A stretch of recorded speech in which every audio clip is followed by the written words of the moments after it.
No, this is soup for my family. They're so innocent. This is soup for my family.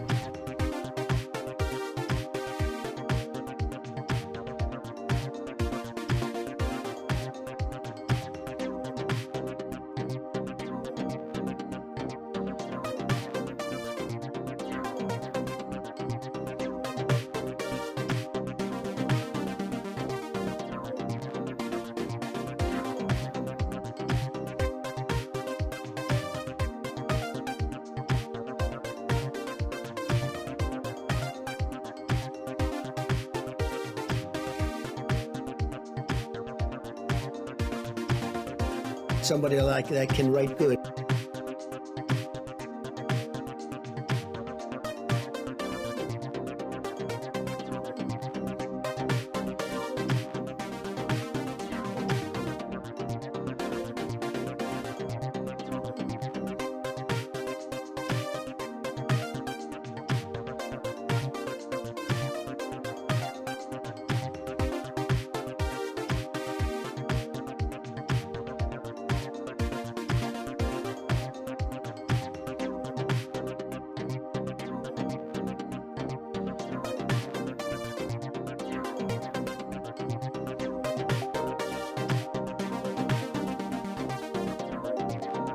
We're going to be appointing very pro-crime judges. Lion dog face pony shoulder. Somebody like that can write good.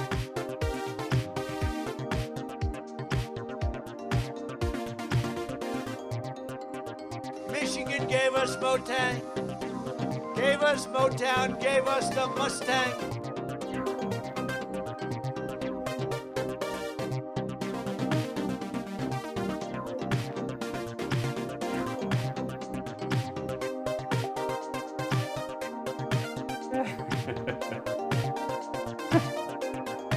Lion dog face pony shoulder.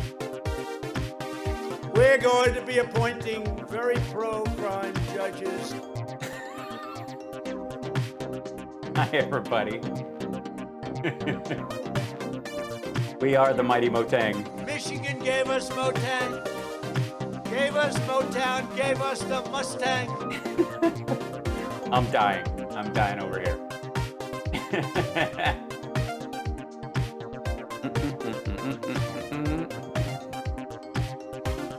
We're going to be appointing very pro-crime judges. Law and Order.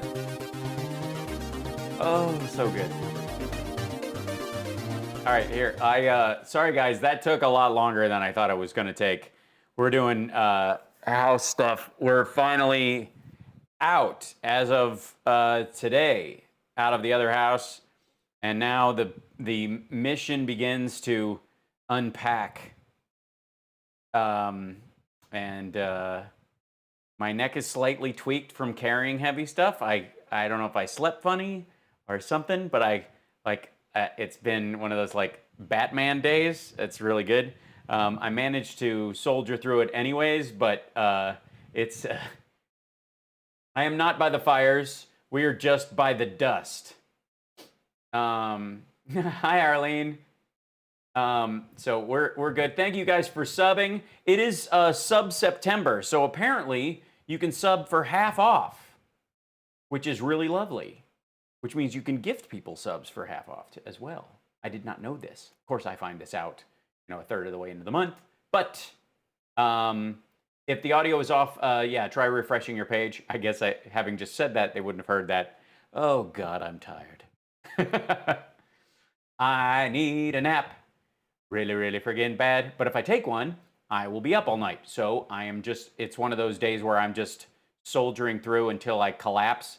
Just try not to sleep until the last possible second. In Woodward Book, the DNI thinks that Putin has something on Trump. Yeah, Dan Coates was clear that that was the only reason he could imagine that Trump would act the way he did and have so much deference that it has to be blackmail. There is no other explanation. We're going to be appointing very pro-crime judges. Michigan gave us Motang, gave us Motown, gave us the Mustang. Soup for my family. It's just now become where there are so many. It's that's up to Summer Gonzo. I apologize. She's been taking care of that. I'm not going to load it off on her, but she's got a package for you, and there's a T-shirt in it. I do know that. We got extra. So for hanging out, I apologize. But we are now out of the other house. Oh God. We actually have a mailbox now, which is interesting.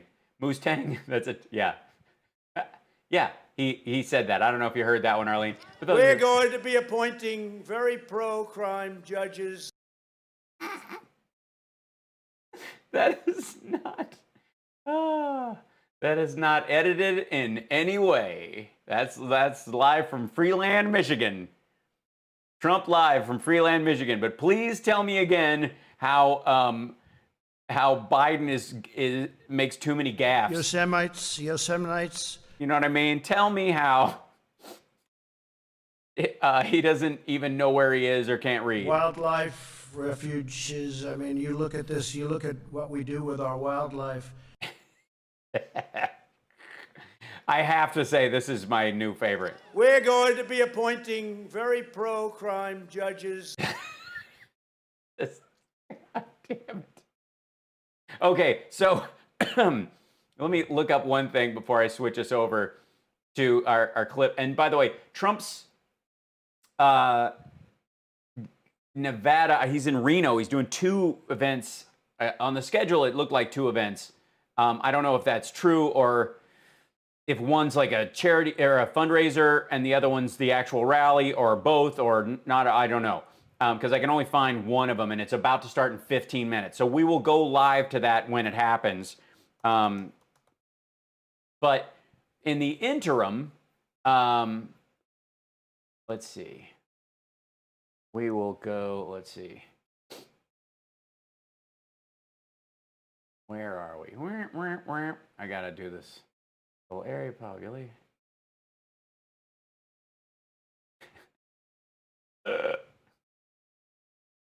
This is going to kill me. Okay, so Bahrain. Lovely people. Nothing against the people of Bahrain. Good for them. Super cool. All 1.2 million of them. Kind of a teensy tiny little country. It's got 40 natural islands and 51 artificial islands. Yeah. Got more fake sand dune islands than they have real ones as part of Bahrain. It's which is centered around Bahrain Island, which makes up about 83% of the country's landmass. That's the main one. So it's kind of, think of it as Minnesota of the Middle East. And the country is situated and is connected by a 16-mile causeway to Saudi Arabia. It's between Qatar and Saudi Arabia. It had 1.2 million people, half of which are not non-nationals, meaning they're all foreigners. It's a trade city, just like Dubai, just like the UAE.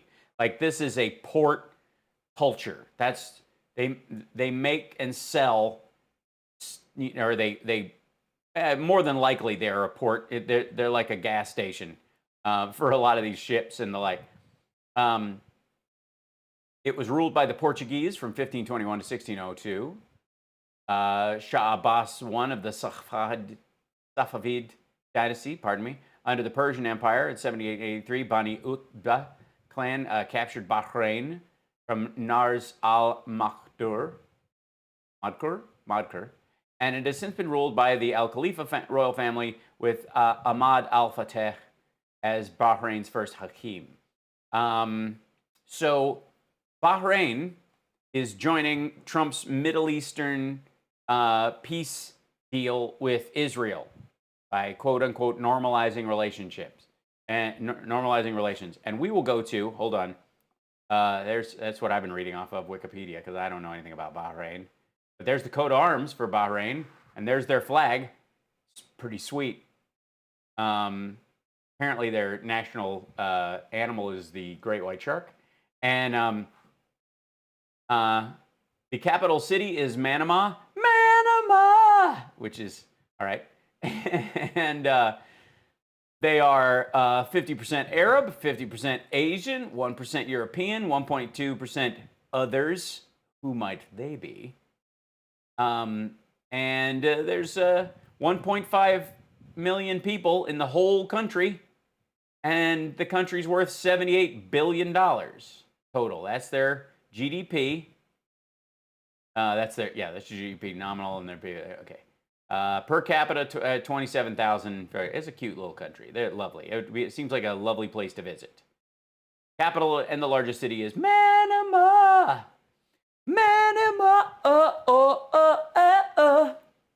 So, yeah, he got the Nobel Peace Prize. He keeps doing that. That's the same screw up. So, let's see. Are we going to these guys? No, we're not going to them yet. So, they joined Trump's normalize relationships with Israel thing. So, they're doing commercial flights now. By the way, remind me again why we had to stop the normalization of flights with Cuba. Sorry. But what is, yeah. When's the last time Cuba attacked the United States? All right. So, is there a Trump Tower Bahrain in the future? You bet your ass there is, if there isn't one already. So this is his statement. By the way, I can just tell by his folded hands that he's disappointed, and this is, I'm sure he's arguing with Jared, going, Bahrain, why are we, and he's not pronouncing it properly. Bahrain, brain, why are you bringing me brain? Did I hear what Roger Stone said on Alex Jones show? Yeah, about taking up arms. Yeah, great. Mm-hmm. That's inciting violence. You can go to jail for that. Oh yeah, yeah. This is gonna be pitiful. I can just tell, and I'm gonna guess that it's just gonna be kind of him kissing his own ass and talking about how amazing he is. And his hair is particularly, not that mine isn't a mess, but his hair is particularly cotton candy-y today. Bahrain has agreed to join Israel and the United Arab Emirates and by the way, I want to thank Mohammed, who is a great leader, a truly great leader. By the way, can you imagine a soundbite of Barack Obama saying Mohammed is a great leader, a truly great leader, and it not being all over Fox News? At the White House on Tuesday, so they'll be here on Tuesday for the. Yeah, so they're just bringing them to the White House. Yeah, which would, if Obama had done the same thing, totally sweet. Signing of the Abraham Accord. Can I turn up the volume on him or on the? Yeah, he's kind of low. Yeah, good point. The significance of the signing will be elevated from an already historic breakthrough to one representing a previously unthinkable regional transformation. This reminds me of the coalition of the willing that Bush put together during the Iraq War, where it was like, yeah, we got Papua New Guinea and Sam's Chicken Shack and Peter Thiel's oil rig country that he made up of his own. And that's exactly what it is. It's unthinkable that this could happen and so fast. It's completely thinkable. What are you talking about? They're running out of oil. And if they had any to begin with. You know, when we did the original signing which will actually take place in terms of official on Tuesday, United. When we did the signing that hasn't happened yet, Jesus. Arab Emirates, people thought that was amazing. And now they're hearing this, and they're also hearing from other countries because. Yeah, totally. Who's next? Are we going to learn a lesson in Middle East geography because there's a country smaller than Bahrain? We understand that other countries want to very much come in. 136% on the hype train. Go for it, people. Come on. This is a bonus stream. Hit it. On this occasion, I want to thank the leaders of Israel and Bahrain for their vision and courage to forge this historic agreement. Their leadership is proving that the future can be filled with hope and does not need to be predetermined by conflicts of the past. And there's been such conflict. I don't know. No one has been able to do what I've done in the last 3 years since I'm going to have to go to King Solomon. All about the conflicts of the past. They're very legendary. There was a lot of problems. Tell us the legendary conflicts of the past. The legend. Gather around the fire, boys, as I tell you about the time Daniel Boone punched Bahrain right in the noodle. Problems going on, but we've been able to work things out to a level that nobody thought possible. Yeah, nobody was like, holy shit, Bahrain, get out of here. This is really something very special. Very, very So special. It's so, if I had to look for it, the word I would use is special. special. As more countries Special. It's special. Say special again, please. normalize relations with Israel, which will happen quite quickly, we believe, the region will become more and more stable, secure, and prosperous. Yeah, Bahrain's just been a powder keg this whole time. And the UAE, man, I mean, it's like a cross between a minefield and Portland. Ugh. When will it ever stop? It's like the two richest countries in the world, completely separate from all the war zones. Meantime, we're pulling most of our soldiers out, so we're doing it the opposite. We don't have soldiers in Bahrain. They were doing it with nothing but fighting and blood all over the place. The sand was loaded I don't want to come out and yell death, death. with blood. And Jesus Christ, man. What? Hold on.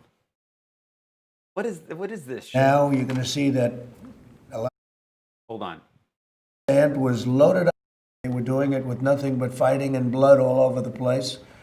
The sand was loaded up with blood.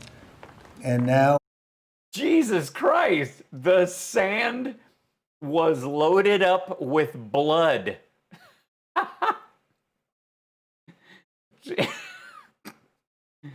I mean, honestly, nothing.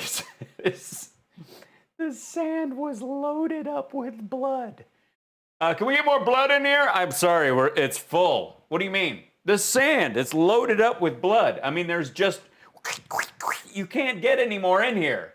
Maybe we used an oil rig and just reverse pump it? No, we're using that to blow toluene and benzene back down into the wells and toxify the water. Oh, shit. Okay. Can we make a fake island of blood? Don't be a dick. you're going to see that The sand was loaded up with blood. a lot of that sand is going to be loaded up with peace. That's right. Because he has the best words. Really? Really?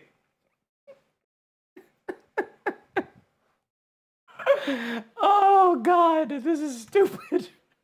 It's going to be loaded up with peas. Ah, not corn, not celery. Screw celery. It's going to be loaded up with peas. I'm sorry. Oh, that got me. Loaded up with blood, and it's going to be loaded up with peace. Please tell me again how he has such a way with the best words. Yosemite. Hey, guys. Yeah, no, back that truck out of here. We got to get this blood out of here. We got a load of peas coming in. I'm sorry, my nose is running. I'm laughing so hard. The United States will continue to stand with the people of the region and work with Who's that person out the window? them and build a brighter Who is that? and much more hopeful future. So Well, I hope that, peas and sand go together. Blood and peas. That'll be the next Woodward book. we're very proud of this, and as time goes by, I think you'll see more and more why. I think most of you realize how important it is. Even the New York Times was very Yeah, the one editorial that was like, yeah, this is good if it works out, but it's kind of stupid, but okay, whatever. I mean, it's a nice try. Sure, go for it. Like, that was the base. That's the tildeer of that. generous in their praise of the original deal, and they never thought, I think nobody thought this was going to happen so quickly after the first. But they'll both be here on Tuesday. They're going to be signing. Yeah, totally. Benjamin Netanyahu will be here. Prime Minister will be here, Israel. And Super exciting. we look forward to that.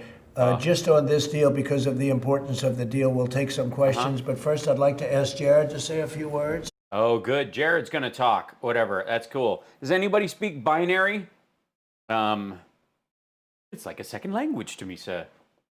Mike Pence to say a few words, and some of the folks. David, I'd like to I have no use for a protocol droid. Of course not in this climate. say something about it because Where's it's Jared? so Jared's on the historic, other and side. People have worked so hard and so long on it. It's on this This side. is really the culmination of a long period of time. Let's put it that. It's a culmination of a long period of time. We basically just waited until Bahrain and the UAE were eating shit financially and needed a secondary way to make money. And the only normalized country in the entire region that has full access to Europe is Israel. I don't want to say how long, but it's a long period of time. What, 2,000 years since David chucked a rock at Goliath's forehead? It's a great thing. Jared, please. Thank you, Mr. President. First, First, I want to thank you for your leadership on this issue. Your first foreign trip was to Saudi Arabia, where you outlined a vision for the region. and you massaged a weird light globe and did a sword dance very poorly, and you bowed to the leader of Saudi Arabia. So, in case anybody was keeping score of how many bows there have been. And all of the promises you made on that trip and all of the things that you foreshadowed. He hates this. Look at Trump. He's like, I'm trying to polish this turd, but Bahrain, this is another thing that Jared screwed up for me. have occurred. Look at this dude too. Could you be stiffer and more afraid? Look at Trump. Look at this. He's getting a rusty trombone right now, and he's miserable. It's been a strategy that you've stuck with, and I want to thank you for giving me the trust and confidence that you've given me in order to work on this file over the last years, and I think the results that we've achieved has been beyond anyone's expectations. No, I don't think people are that shocked. And I believe that there's even more to come. I just returned from the region last week. I was in the Middle East where I took the You gotta warn me before you go close in on him or whatever. I entered the uncanny valley without my skis. first commercial flight that's ever flown from Israel to the United Arab Emirates. Yeah, everything else has been just private planes full of rich people. Now, guess what? We can trade slaves. That flight flew over Saudi Arabian airspace. It was the first time in 72 years. And all we had to do was park a bunch of our soldiers in between Saudi oil facilities and Houthi rebels' missiles. That's all it took. Super easy. Just we'll let you use our soldiers as human shields, and you let us have Emirates Airlines fly, white glove service to and from Bahrain. That and the Saudi UAE. Arabia has now waived their airspace to allow commercial flights to fly from Israel back and forth. Yeah, tell me about their IPO on their oil industry. Tell me financially how Saudi Arabia is doing right about now. Do you think maybe it might have something to do with their cash poor, running out of oil and completely screwed, and the entirety of the Muslim world in the rest of, the organized Muslim world anyways, views the Saudi royal family as like the Beverly Hillbillies, but with a chainsaw? Bahrain then did the same thing. The United Arab Emirates waived a 48-year boycott on Israel, which was an incredible development, and there are now delegations moving throughout. Why is his right eye bloodshot, but the left one seems normal? Just me. Weird. He looks like he's singing Danny Boy at his first recital. Oh, Danny Boy, the pipes are calling. Middle East, figuring out how to bring the people closer together. Yeah, when we couldn't do that, so we decided flights. President Trump has done here is unthinkable. He's brought people in the Nothing's unthinkable. Anything you do is an unthinkable. And saying it's unthinkable means you're trying to puff it up. Middle East together. There's been these barriers that have existed that have led to so much instability, so much war, so much loss, so much hopelessness, and we're Yeah, and the UAE, Bahrain, Israel conflicts over time have just been brutal. seeing so much hopefulness now coming. And I will say something that I never thought would be the case, which is that on this last trip, the amount of optimism that has happened, that we're experiencing in the Middle East, is truly incredible. So I just want Yeah, maybe it's the number of COVID deaths they're dealing with. I think it has something to do with the fact that COVID is ravaging Iran. That's where the optimism is coming from. to congratulate you. I want to congratulate the people of Israel. I want to congratulate the people from the Kingdom of Bahrain. I want to thank their All 1.2 million of them. By the way, why don't you thank the people of the San Fernando Valley? tremendous leadership, and I They haven't been at war with Israel either, and I think you can fly there. also want to congratulate the people of I'd like to thank the people of Cedar Rapids, Iowa, who have twice the population of the Kingdom of Bahrain. the Middle East, because the first deal that you were able to I can't, I'm not in control of the camera. accomplish was so popular that things are really starting to move in a Things are really starting to move. Captain's log. really strong direction, and this makes America safer. It allows us to bring our troops home. This guy just looks fundamentally like he's not buying it. Right along with Trump over there, I think they're both kind of calling bullshit on this. And it allows us to work on bringing prosperity to American communities. So He's got look at his overlap arms. When he does this, he needs a hug. This is him. This is so hilarious. really thank you for your leadership. Thank you. Congratulations Great on this job. great success. Great job. Thank you very much, Jared. Mike, please.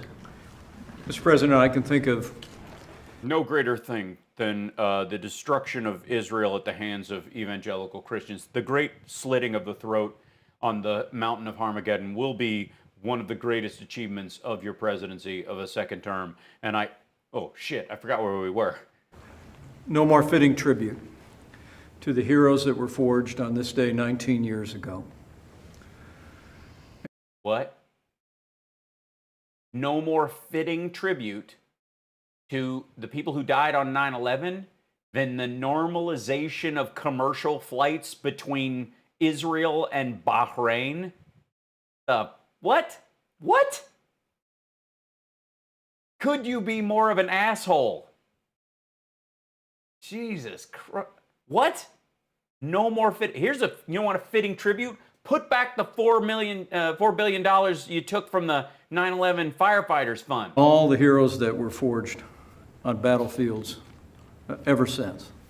Yeah, ever since. Yeah, no, if the people who went to Iraq to fight Al Qaeda and get Osama bin Laden and to Afghanistan to destroy the terrorist camps that were there, they can rest easy knowing that we have normalized commercial flights between a country of 1.4 million people, rich assholes largely, bless their hearts, who have never fired a shot at Israel.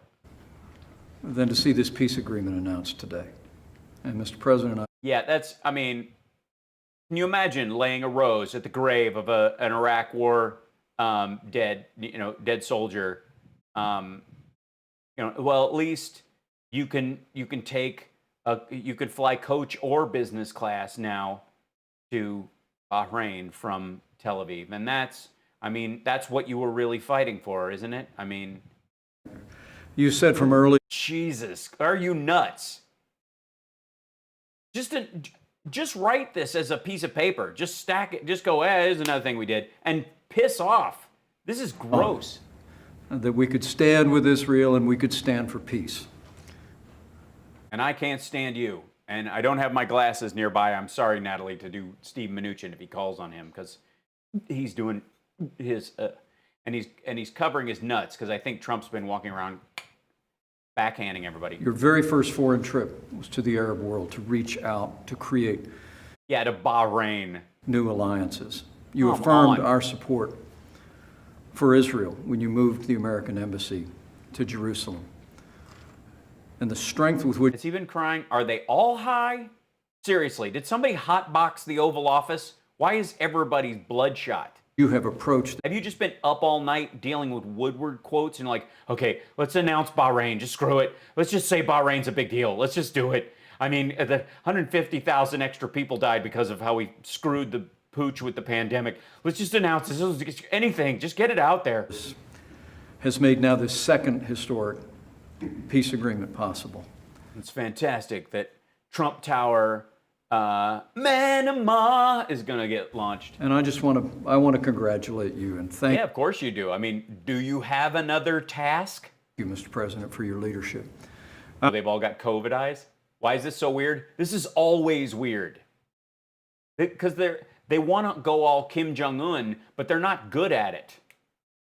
Maybe because he hasn't beheaded anyone yet.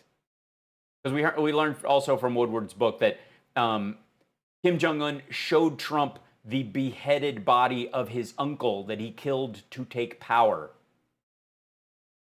And I wonder if Trump got the warning. I want to thank You don't think he showed him that because he was like, you ever seen a dead body, bro?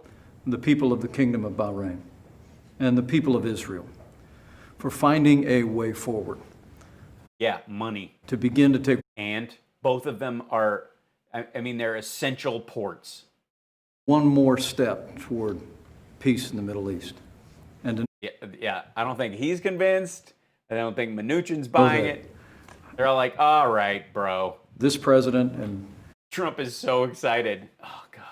I can't believe I'm having to read this shit about Bahrain. in the American people, they will have an ally with I wouldn't even brag about a Trump Tower. Manama. The good book says, blessed are the peacemakers. Yeah. So he probably would have the good book would have disagreed with using tear gas and riot cops to take a picture holding up a Bible. Blessed are the cheesemakers. Obviously, this refers to any manufacturers of dairy products. Oh, the meek. Oh, I'm glad. I guess glad they're getting something because they have a hell of a time. President, I just want to congratulate you. Yeah, he looks congratulated. Super excited about Congratulate Bahrain. Prime Minister Netanyahu and King Hamad of Bahrain on bringing peace between their nations and widening the reach of peace in the world. Yeah, when will you be able though to bring Portugal and Chad together? Finally, after all these years, the cessation of violence between Portugal and Chad. I mean, honestly, who could have thought? Who would have dreamed that Portugal and Chad would finally get together and sign? And we're going to include the wonderful kingdom of Burundi. There, finally, if the fighting could die down, but Jesus Christ. Congratulations. Hey, Thank Candle. you very much, Mike. Great. Gentleman. Our wonderful ambassador to Israel, David Friedman, who has been really something. He's been, I Something put him there, I special? knew him for a long time. Has he been special? He's one of the most successful lawyers in the country by far. And at least based on his paycheck, I can tell you that. And he's a great lawyer, he's a great talent, and a great deal maker. And I put him there for a reason. I put him there to get it done. I said, just don't be a regular ambassador like so many are. Just get it done. See if you can bring peace to the Middle East. David? Yeah, get on Bahrain. And he just nailed it.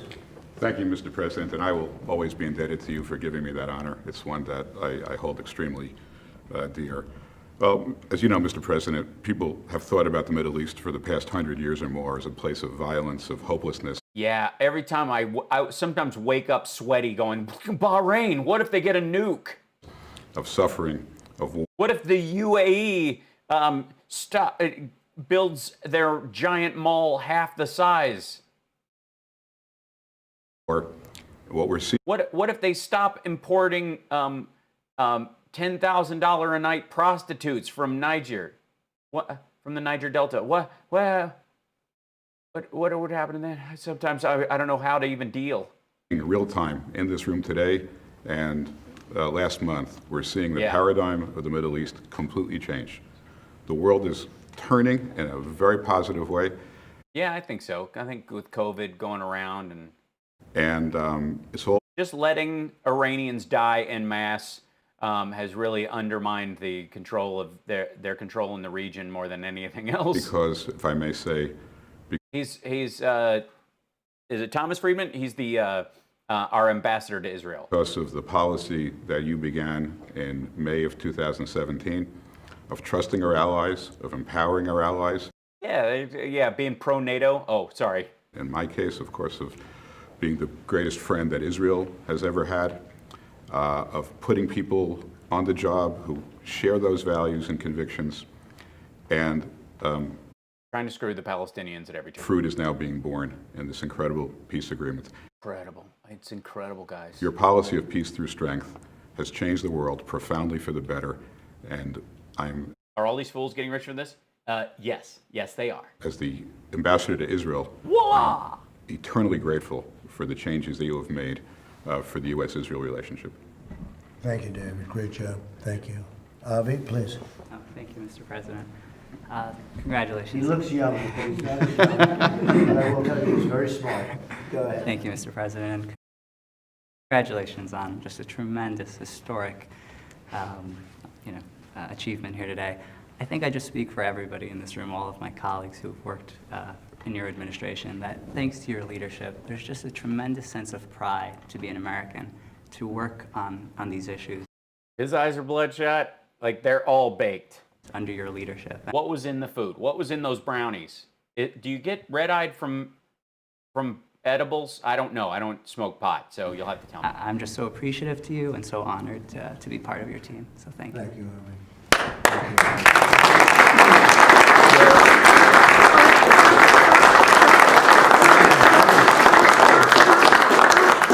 Uh-oh, we're going to hear from him. Mr. President, I think historians will look back on these two peace agreements as the beginning of the end of the Arab-Israeli conflict. And you Yeah, no. talked about the journey to get here. You picked the two countries that give the least shit about Palestinians. And I remember I heard you pledge when you were in Riyadh and when you were in Israel. You pledged that you would strengthen America's friendships and to build new partnerships in the pursuit of peace. And you've kept that promise. And we see Also bloodshot. These guys have all been yelled at till crying about what bullshit Bahrain that is. very clearly today. This was yesterday. Rather than appeasing America's adversaries in the region, you recruited America's allies. And you focused on By the way, hold on. Let me check and see. This dude's hilarious, by the way. I don't know that we've gotten to the Reno thing yet. We'll get to him in a second, okay? shared interests and shared threats. But you also asked them to shoulder their part of the burden and to fulfill their end of the obligation. Nations rallied behind it. And as a consequence, the foundation has now been laid for great things in the coming years.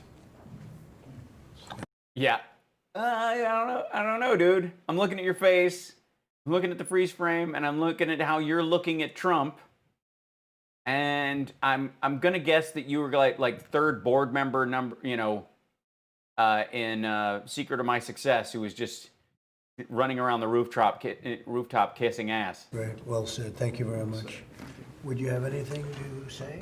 Mr. President, Do you know his name? Who is he? I don't know who he is.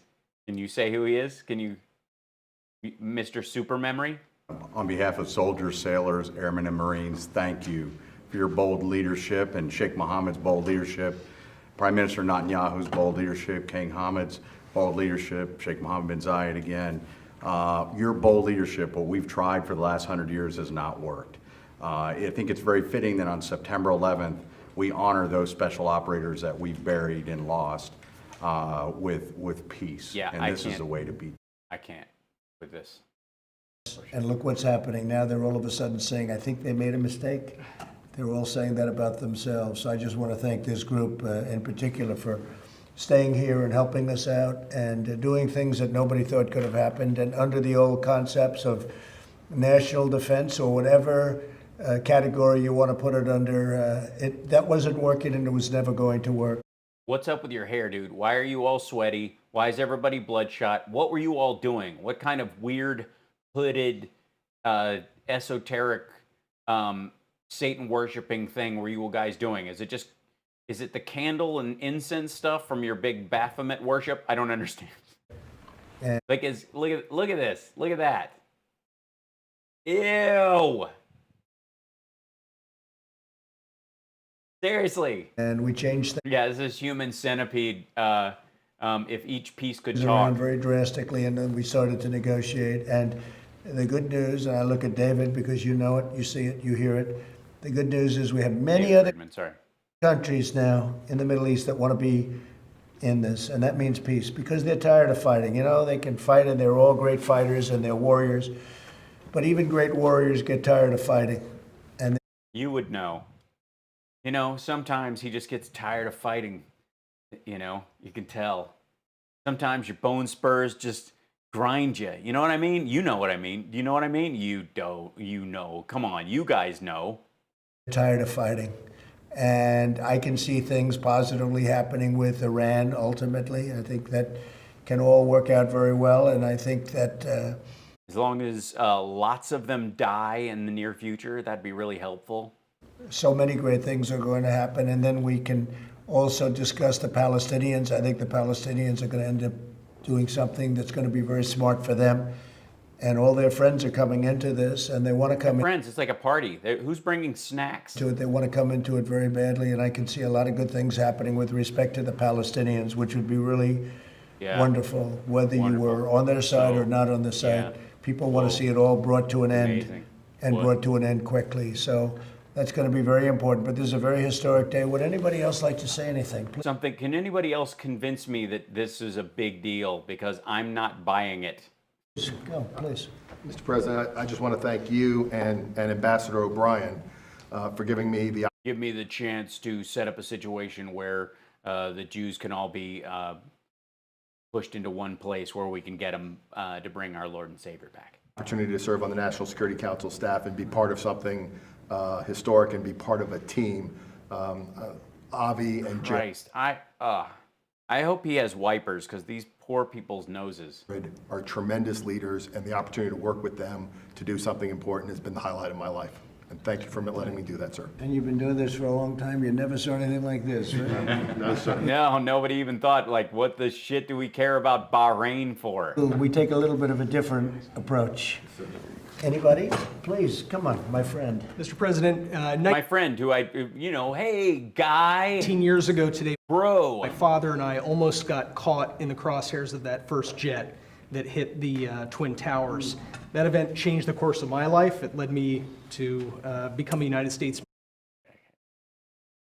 I'll jump ahead to what he's saying. They want to be involved for the first time, I think. Yeah. Let's jump back to what he's saying. We weren't going by the old standards and norms. We were going by standards that can get things done, but not only get them done in a much better way. And this is just the beginning. A lot of things are happening, and they're happening very quickly. People want to be involved, and they want to be involved for the first time. I think some of you have told me the first time ever that you've ever seen anything like this, where they're rushing into an agreement. They want to be involved. They're tired of fighting, as I said. They're tired of fighting. No matter how they are, no matter how great a warrior they are, and you have some great warriors, I know most of them, but... Really? Did you go meet with Soleimani before you shot his truck? It's time. Thank you all very much. Thank you, please.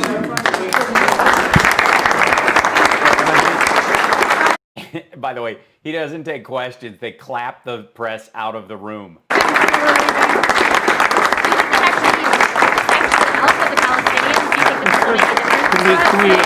Mr. President, can we ask you about this? Press, thank you. We're leaving. Thank you. Mr. President, can we ask you about this? Press, we're leaving. What about the Palestinians and the actual people who aren't on the receiving end of this, that aren't rich assholes? Press, thank you. We're leaving.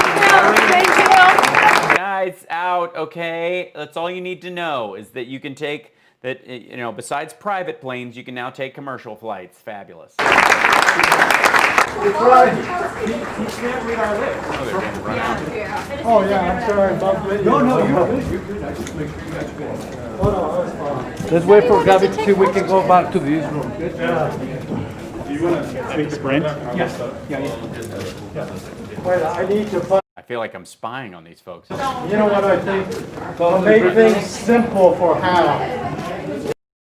What? Did he say make things simple? Wait a goddamn minute. Did he say make things simple for Hal? Hold on.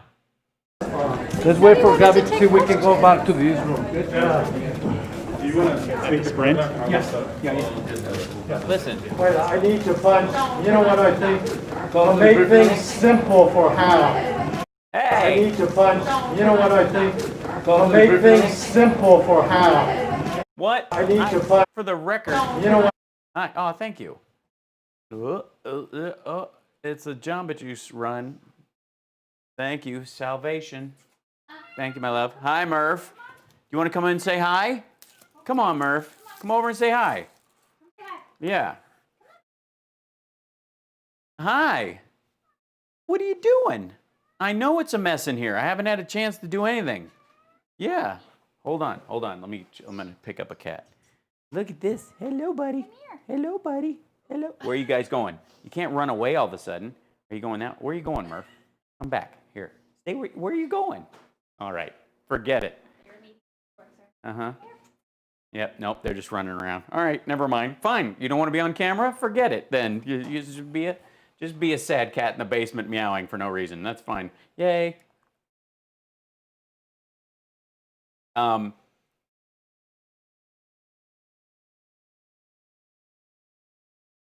Yeah, maybe, Victory. That's always a problem, but I'm going to go with whoever that cameraman is. He thinks I'm an idiot. To find, you know what I think? To make things simple for Hal. That sounds like a solid Hal. I'm just saying.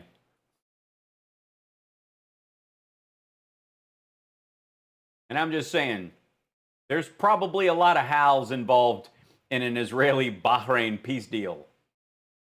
What brand kitty litter do you use? We use the non-clumping Bahrain stuff. Oh, go away. That was just ridiculous. This dude is hilarious. This is Right Side Media's dude, whatever. Like, listen, he starts talking about how they look forward to the day when Don Jr. can run.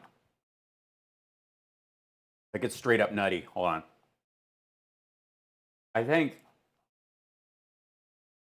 it was Hal. It was definitely Hal. I'm going with that. I'm just saying. All right, so let me. All right, where are they in this thing? Well, let me show you something. What I was talking about real quick. So Right Side is, if you think OAN kisses Trump's ass, oh no. Oh, OAN wishes they were Right Side Media. Oh, yeah. And these dudes, they get memberships and super chats like you would not believe. And by the way, they live stream and they play all the live music that he puts in. See what I mean? Don't go all the way back there. What are you doing? Hi. Hey, camera guy, where did they go? Hold on. Oh, they're just scanning this whole thing. This is such a huge live stream. It just goes on forever. Because they're all waiting for Trump. There you go. That's amazing. I mean, this dude definitely knows where the adult section is in the video store. He can walk you through it.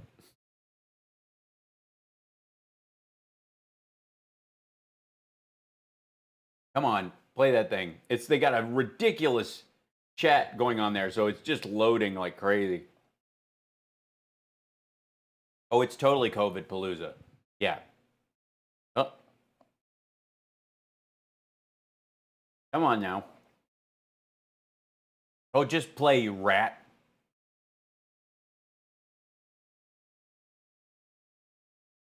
Be president, but President Trump. Okay, here we go. Yeah, tell us. Bro, tell us about it. Uh-oh. Dude, I think he's going to attack us. Slimmer. What in the world? This is going very well. Okay, go back. This is so funny. I can't get it to play. It's just too big a file because they're just playing this nonstop. In some ways, but we do love Ronald Reagan.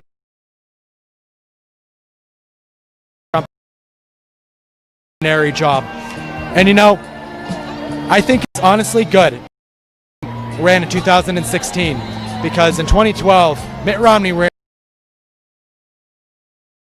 We gonna shit on Mitt Romney right out of the gate? Why is it so choppy? So weird. I think God has a plan for all of us, and sometimes we got to go through 4 years of some crazy stuff before we can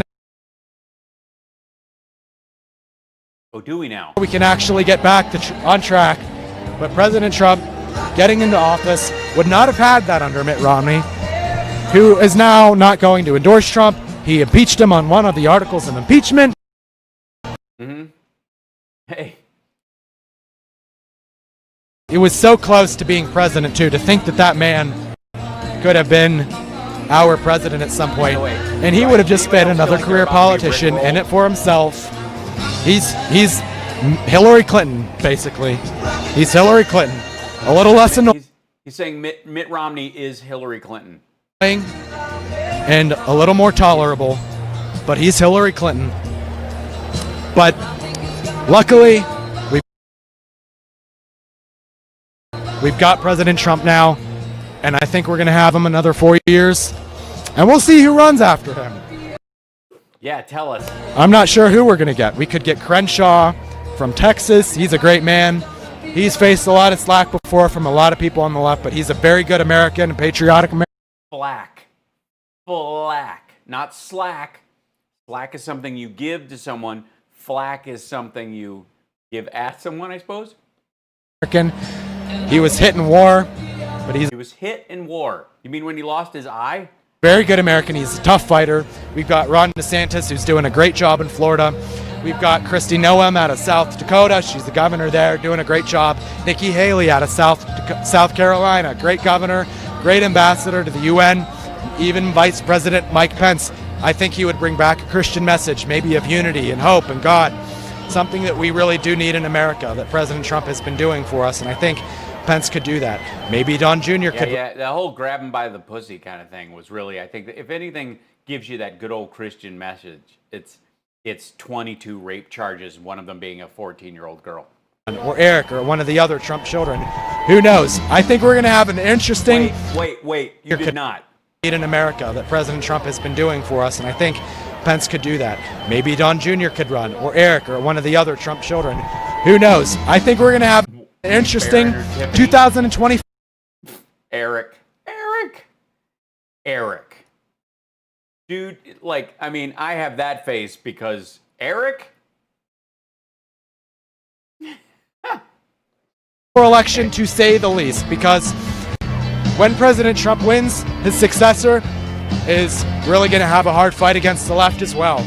We don't know who the left is going to be running, but who knows? Cuomo, Newsom, AOC, who knows? All I know is a lot of those choices, boo, because...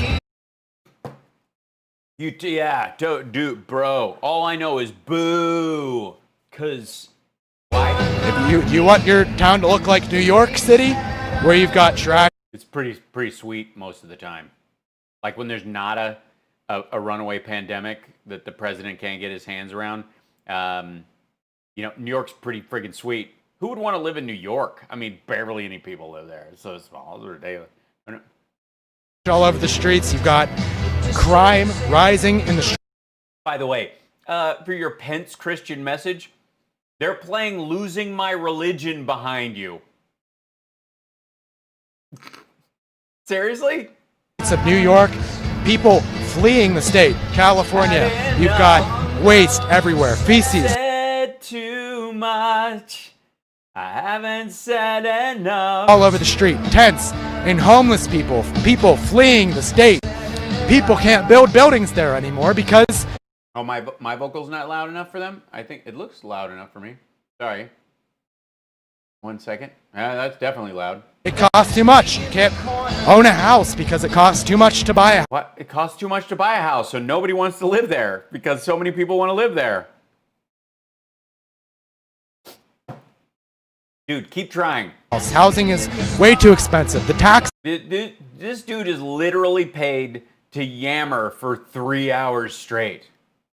Is way too high. And now, you've got wildfires because the government has poor leadership, refuses to clear out the forest, refuses to do anything to make it... They won't clean their floors. Less dry. Jesus, when does this thing start? Christ almighty. Is he? Oh, there he is. Yeah, he came out. Hold on. In a murder doogie doogie doo. I'm free and a and a dooby dooby wee de foogie doo and a bee doo clingy dee. Did they give him enough stairs? Can he make the ramp? Is there a ramp? Is it slippery? Clap, clap, clap, clap. Yay. Yay, me. Hand job. Clap, clap, clap, clap, clap, clap, clap, clap, clap, clap, clap. Hand job, hand job, hand job. Clap, clap, clap, clap, clap. Clap, clap, clap, clap, clap, clap, clap. And are we going to get another hand job before? Clap, clap, clap. Hand job. Yep, there we go. Fiddle with my belt. Another set of stairs. This stupid place and all the stairs. So aggravating.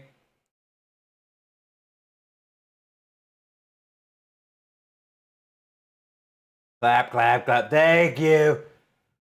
Boo. That clap, clap, clap. Hand job, hand job. How many hand jobs? 3? 1, 2, 3, 4. And clapping to the music, and I know it all the time because I love it. Thumbs up, hand job. Come on, one more hand job before we jump in here. There we go. Need to join. Oh, what is there audio off? Okay, look right side. Get your shit together. I'm going to another. I've got to be able to find another live version of this. This is ridiculous. This is just. Fox will carry it. Okay, there we go. Okay, hold on. And he arrives. And then there's this. Here we go. Back up. There we go.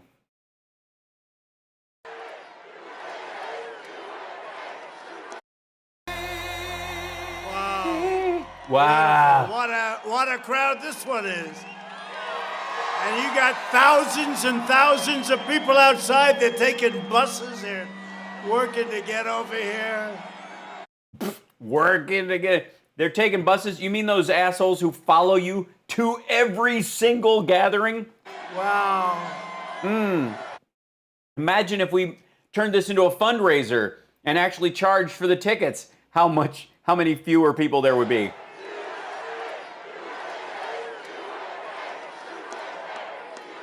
Why is his teleprompter not see-through? Maybe they have those, maybe it's a reflection guard so people can't read what you're saying. Well, thank you very much. So, I want Yeah, jump right in. to start by saying, Sorry, I didn't show this part. That's my bad. hello, Nevada. How are you doing? How are you? And I'm thrilled to be in Douglas County, but people are coming from all over the place. There's a lot of people for Douglas County, isn't it? It was like, why was I sent to this stupid place? Oh, this is okay. This is all right. We have thousands and thousands of loyal, hardworking American patriots. That's what we have. Mm-hmm. As opposed to? And 52 days from now, we're going to win Nevada. And we're going to win 4 more years in the White House. And then after that, we'll negotiate, right? Because we're probably, based on the way we were treated, we're probably entitled to another 4 after that. And it should never He'll literally say that. happen to another president. It's just a dishonest group of people. But here we are. Yeah, go off the rails, bro. And we're going to be here for another 4 years. You know, the governor of your state tried very hard to stop us from having this event tonight. He didn't like us having. They can have riots and they can have all sorts of things, and that's okay. You can burn. Wait, do we have riots in Nevada? Is Reno overrun with rioters? Thanks for subscribing. Up the house. That's okay, you know, you call it. What does Portland and Seattle have to do with Reno, Nevada? We call this a protest because if you call it a protest, you're allowed to have it. Good for God. So if anybody asks you outside, this is called a friendly protest, okay? Peaceful protest, that's the phrase that you were using. Friendly protest? Is there such a thing? It's true. You can't have political rallies. That's because of me, because of Biden, where he hit about 3 people. Do you ever see him with his little circles, a circle?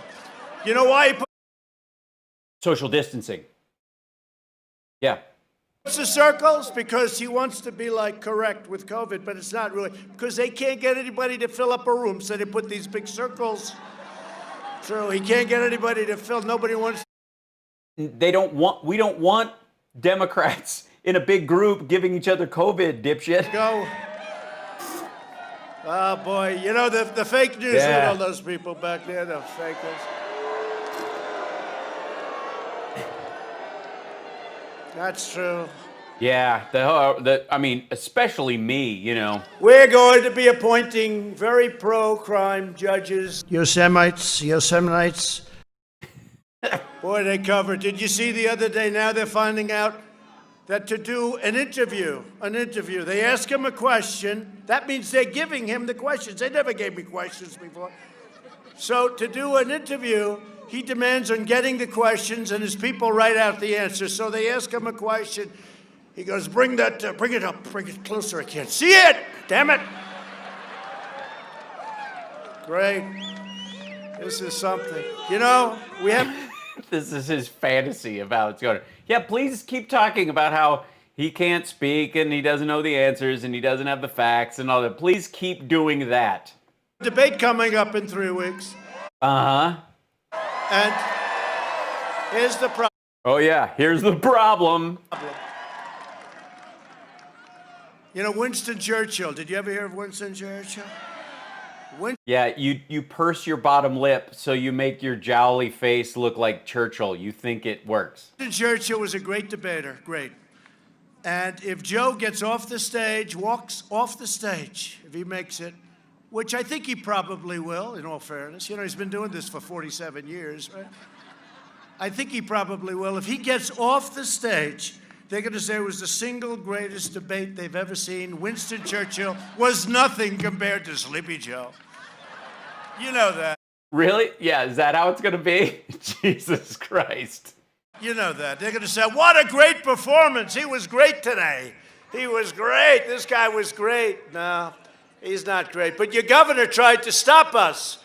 He tried to stop us, the governor of Nevada. Oh, that was a whole you just went off into that cul-de-sac. The church, I mean, think about this analogy he just put up. Churchill was considered a great debater. No, he wasn't. He was considered a great orator. I mean, elements of the House of Commons are very, debate heavy. He just he doesn't know any other historical figures. Oh my God. He tried to stop us, and we went to different venues. Kelly O'Donnell, she's a fading reporter for NBC. Do you know that? She said, well, they have a crowd tonight. Behind her, it looked like 25,000 people. That's what we have, by the way. A lot more coming in. But they have 25,000 people, he thinks. She said, he's got maybe 1,000 people, 1,000. You know what I got? I have 1,000 people here. Yeah, that's what she was talking about. She's talking about the people that were there, not the people who aren't there. I think you used channel points, Cool Mom, to send a highlighted message. No, this is the fake news. You know what? It's not a question of how many. They are just a bunch of dishonest people. I've never seen anything like it. Being in real estate and being in New York and being in all over, I've seen a lot. Have anybody been to all over? Dishonest. Being in all over? I think the media, the fake news, is the most dishonest group of people I've ever seen anywhere in my entire life. And that includes... What does that even mean? That includes what? CNN? Fox? By the way, leaders of foreign countries that aren't our friends, okay? That's a big statement. They really are bad news. But The news is, you mean like Vladimir Putin? Oh, no, just kidding. here we are, and this is really amazing. The governor tried to stop us. He couldn't. But think of this. He's in control of millions of votes. Here's a guy. Yeah, he's also overseeing the lives of every person in the state. Calling venues, telling them not to have the rally, calling different venues, don't have the rally. We're not going to let you have the rally. And he's calling this governor, who is a political hack. He was a political hack, and then he became governor. And this is the guy that we're entrusting with millions of ballots, unsolicited ballots, millions. Oh, he is gacked up tonight. And millions, and then we're supposed to win these states, and we have a guy that would do that where he won't let us have it. We call it a protest, and therefore we can do it. But you want to know something? It's a disgrace. So who the hell is going to trust? You know, they say, trust government. Well, do they say that? Remember that? Do we remember the billboards all over Reno, Nevada that say "Trust government"? Where are you? Does he still think he's in Pyongyang? How would you trust a guy that fought that we aren't here, that we can't have all these thousands of people? Boy, you are. Because it's a super spreader event, dickhead. Really back far. Look at that. No, but seriously. Yeah, but seriously, folks, try the veal. I'll be here all week. Now he's in charge of the election and the millions of ballots. So if I'm up like millions of votes, he can rig the election. Oh my God. Okay. Why is this not criminal? He can rig the election. And I'll tell you what. He won't have to. You're killing your own voters. Whether it's in North Carolina, whether it's in Michigan, whether it's in other states where they're sending out, they're going to be sending out 80 million ballots. And it's Democrats. They're trying to rig this election. Okay, come on. At every single place in the last year and a half, go modern day. Forget about tiny amounts. Wait a minute. What was go modern day? What the shit is that? What? What? Go modern day? Explain to me the modern day thing. Go modern day. What is that? What? They're trying to rig this election. At every single place in the last year and a half, go modern day. Forget about tiny amounts. A congressional race in New York, a small number of votes. If you go to New Jersey, if you go to Virginia, if you go to Pennsylvania, if you go to California, look at some of these races. Every one of these races was a fraud, missing ballots, and I don't mean like 1%. I mean like 20%, 25%. They're trying to rig the election. They should make people, if you register, if you want a solicited ballot, that's where you ask for it. You have to sign papers. You get it because you can't be there. That's one thing. When they send aid. This dude is completely gacked on drugs. Seriously, I think it's time. I agree. I think it is time. Shall we? Let's do this. 80 million ballots to people they have no idea where they're going. Actually, they probably do have a good idea where they're going. And that's our problem. They send 80 million ballots out. Where are they going? Who are they sending them to? Are they sending them to certain areas and not other areas? Are they sending them to Democrat areas? These are all controlled by Democrat governors, like your politically motivated governor. So just to finish on that, look, he's a guy that tried to silence us by not having this, and it ended up, our crowd turned out to be a lot bigger than NBC, which is owned by Comcast. I call him Concast. Comcast, C-O-N-C-A-S-T, Comcast. It's really Comcast, but I call it. Please, dude. Explain the joke. That's always the way. That's the way. Really, if you want a joke to really work, you want to explain to everyone spelling helps.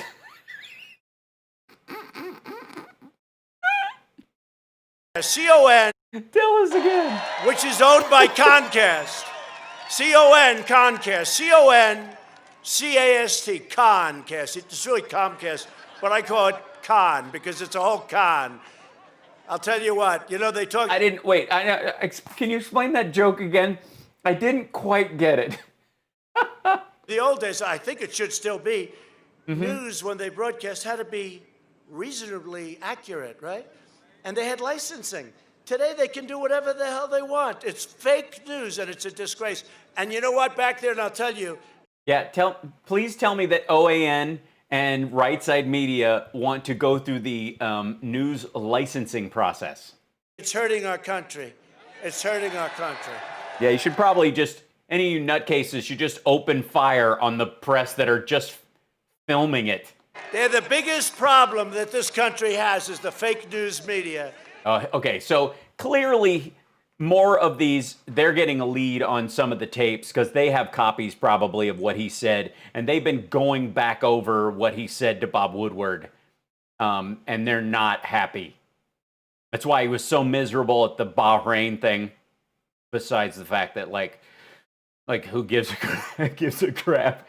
But in this particular instance, they were listening to it on the plane on the way there. Like, he's pissed. Worse than the Democrats, because, you know, the Democrats are their partners. They play together. Joe Biden spent the last 47 years selling out America, offshoring your jobs, throwing open your borders, depleting our military, and sacrificing your children's future in China. I've spent the last 4 years bringing our jobs back to America, securing our borders. Michigan lost factories. Rebuilding. This is not a speech. This is a rally. They're different. They've got one written in there, and he just kind of uses it as a bumper pool. Our military and standing up to China like never before. Nobody has ever stood up to China like we have stood up to China. And you haven't seen the last of it. Really? Why not? Sleepy Joe Biden. Hold on. Oh, my ear. Okay. He surrendered. You know where he is now? He's in his damn basement again. No, he's in it. He's trying to go with the old material, even though things have passed. I've had people like this open for me doing stand-up. Like, they always find a way, no matter what's going on, to work it into the bit they have prepared, even if it's completely out of date and doesn't fit the reality of the audience. And yeah. His basement. He's in his basement, but you know, I can be bad too. No, he's not. Because he put the most vicious ad on television that I've ever seen. Oh. You know what I'm talking about? No, I don't. Which one? Where I'm The one with your own words? standing over the graves of our fallen warriors, our fallen heroes. These are great people, the greatest people there are. And I'm standing over there, and they have some sleazebag reporter from a third-rate magazine having some source quoting me, saying, I won't even use the term, but saying Yeah, because you don't want to give them the soundbite? things. And there's nobody that loves our military, respects it, and the people more than me. And they took... I'm going to go with everyone who's actually in the military. You know what I mean? Like the people who've actually fought in battle or had their family overseas or have lost limbs or then maybe you're second to them. Like I'm the least, this is it back to I'm the least sexist / the least racist person you've ever met. And I didn't even ask. We had 25 people that were witnesses that are on the record No, they aren't. already that have said that never took place. It No. never took place what they said. And yet... No. Like the people he's citing are people who are going, I find it hard to believe that John Kelly wouldn't have punched him in the face if he said that. That's it. Not, I was there, he said something different. There haven't been those people. Pathetic Joe, and he's a pathetic human being to allow that to happen. Here's the problem. He doesn't even know it happened. I think he has no idea, but he's a... Yeah, again, keep selling that line. That's going to be really good in the debates. That'll work really, really well. I'm excited about it personally. Pathetic human being to let that happen, where they put an ad like that where I'm standing over Graves, and then they said, he said this with no source. He said this. It's like, you did. And I was like, what the? And he said, There's no nothing. They got nothing. And I have 25 real witnesses with the names, with. This is what you want to be talking about at a rally, right? Everything, saying it never happened, and they put an ad like that up. They're a disgrace. But you know the good part? Now I can be really vicious. I can be really Yeah, that's what it was. It was the kid gloves were on. vicious. Really? Yeah, you aren't going to find any footage of Joe Biden saying that our troops are suckers or losers. And we'll start by saying, we're going to start by saying that This is going to be really vicious. Here it comes. I don't know what it is, but whatever it is going to be vicious. Democrats are trying to rig this election because it's the only way they're going to win. You already said that. You already said that before you were. I thought now that you're vicious. I mean, why not go full QAnon? You know, they drink adrenochrome from the spines of newborns. Like, come on. I thought you were. I'm going to be really vicious, and I'm going to start by saying exactly what I said a couple of minutes ago. The only way they're going to win is to rig it. Biden surrendered your jobs to He's up by 10 points. China. Look, his son walked away with $1.5 billion. Give me a break. No, he didn't. The company got $1.5 billion 4 years before he joined. Investor money. China has been investing all over the globe. $1.5 billion to China is dick. Give me a break. Chicken shit money. His son's going to say, Dad, you can't take this money away. Don't do it, Dad, please. You know how much experience he had? There's a young man here. He's a very young man, handsome young guy. He's about This is getting awkward. like 12. You know what? A handsome 12-year-old. But please tell me how the Democrats Pizzagate. He's got more experience than Hunter. Hunter. Where's Hunter? Where is he? With no experience, no. What? If we're going to ask, honestly, if we're going to ask where's Hunter, can we at least ask what is Eric? Knowledge of energy, no job, got thrown out of the military. You don't get thrown out, by the way. I used to be nice about that. Now I don't. Once I saw that ad, I don't have to be nice anymore. Okay, I really mean it. You know, and by the way, on that ad, I know some horrible people, horrible human beings, some of the worst people in the world. I really do. They're horrible. Great. Okay. Friends of yours? None of those people, and they're the worst. The worst. Who are these people? Why are you admitting to knowing the worst people? These, like, who? Who? Okay. Real estate developers in New York. You don't get much worse than that. You mean the mob? I know some of the worst people in the world. Not one person do I know that would say that standing on top of graves of heroes, really. Not Yeah, but you did. one person. Yeah, and by the way, you didn't say the suckers and losers part standing on top of the grave. You said what was in it for them. The suckers and losers stuff was at another time. And you're on tape saying that John McCain is not a war hero because he was captured. So I will tell you this. So now we can play it like it is. Let's face it. Joe is shot. Let's face it, okay? Oh, he's vicious now. He's going with the Joe is shot line. This is, oh God, it's a new low.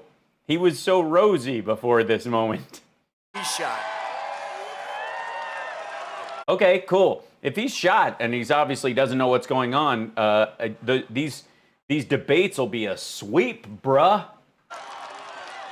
So not that he has anything to do, because he won't know what's happening. He'll just be locked up in a room someplace, and the radical left is going to be running our country. Yeah. They're trying to get him back on topic so that somebody like Ronna Daniels or whoever over on the side is going, just get him to cheer or some shit, Jesus, before he calls for open warfare in the streets. But a civil war would be, honestly. Thank you. But now he wants to surrender our country to the violent left-wing mob. You know that. Yeah, I know that. I know. You guys know that, right? Everybody in the chat, you guys know that? You guys know that he wants, that's in the, if you go to joebiden.com to Joe's Vision, the 5th page is surrender America to the violent left-wing mob, especially the ones who aren't planning on voting for him, like the anarchists and Antifa folks who don't vote at all. Biden wins, China wins. If Biden wins, the mob wins. You see what's going The mob? Oh, you mean the violent left-wing mob? I thought you were talking about the guys you were friends with. on with all these Democratic, or I always say Democrat-run cities and states. It's a disaster. Yeah, you got to correct yourself to say it wrong. It's a disaster. And we keep saying, let us bring in the troops. Well, we did in Minneapolis. We ended it in 45 minutes. It was ended. They went Yeah, it was almost like there was no one there. through 2 weeks. I know. I tried to empty the tip By the jar. way, and we could do it in Portland in half an hour. It would all be over. But we have these stupid people that think, how all we about have to that do poor is mayor? Is that all we have to do is open fire on a large crowd of Americans. It's sort of the Manafort plan. You know what I mean? pathetic, Wheeler? Is that pathetic? They forced him out of his home. He's now finding a new home. It's so nice. It's pathetic. Honestly, it's pathetic. We could solve that problem in a half an hour, just like we did. And by the way, the U.S. Marshals did a great job in Portland.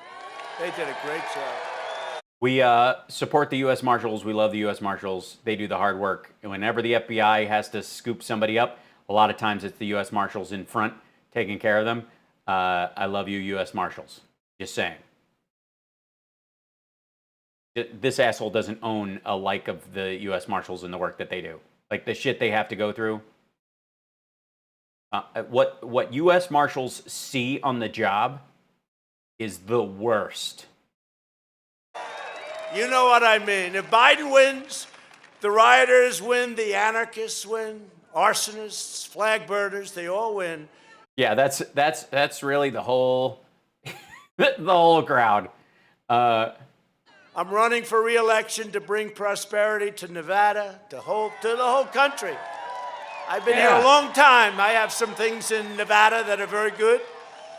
What do you mean, Trump Tower or whatever, the apartment building in Vegas? That dump? To put violent criminals It's a dump. It's a dump. behind bars and to ensure the future belongs to America, not to China. Yeah, we're well past that now. The entire world has moved on from China as a main economic base. They're forming their own internal currency and their own internal economy. I do get a kick out of watching a guy, I'm going to do this. You know, he copied my whole plan. No. You copied his. You see, he says, buy America. I said, where the hell have you been for the last half century?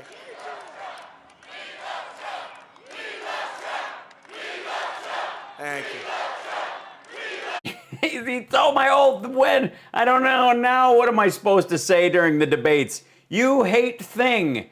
And when you don't hate the...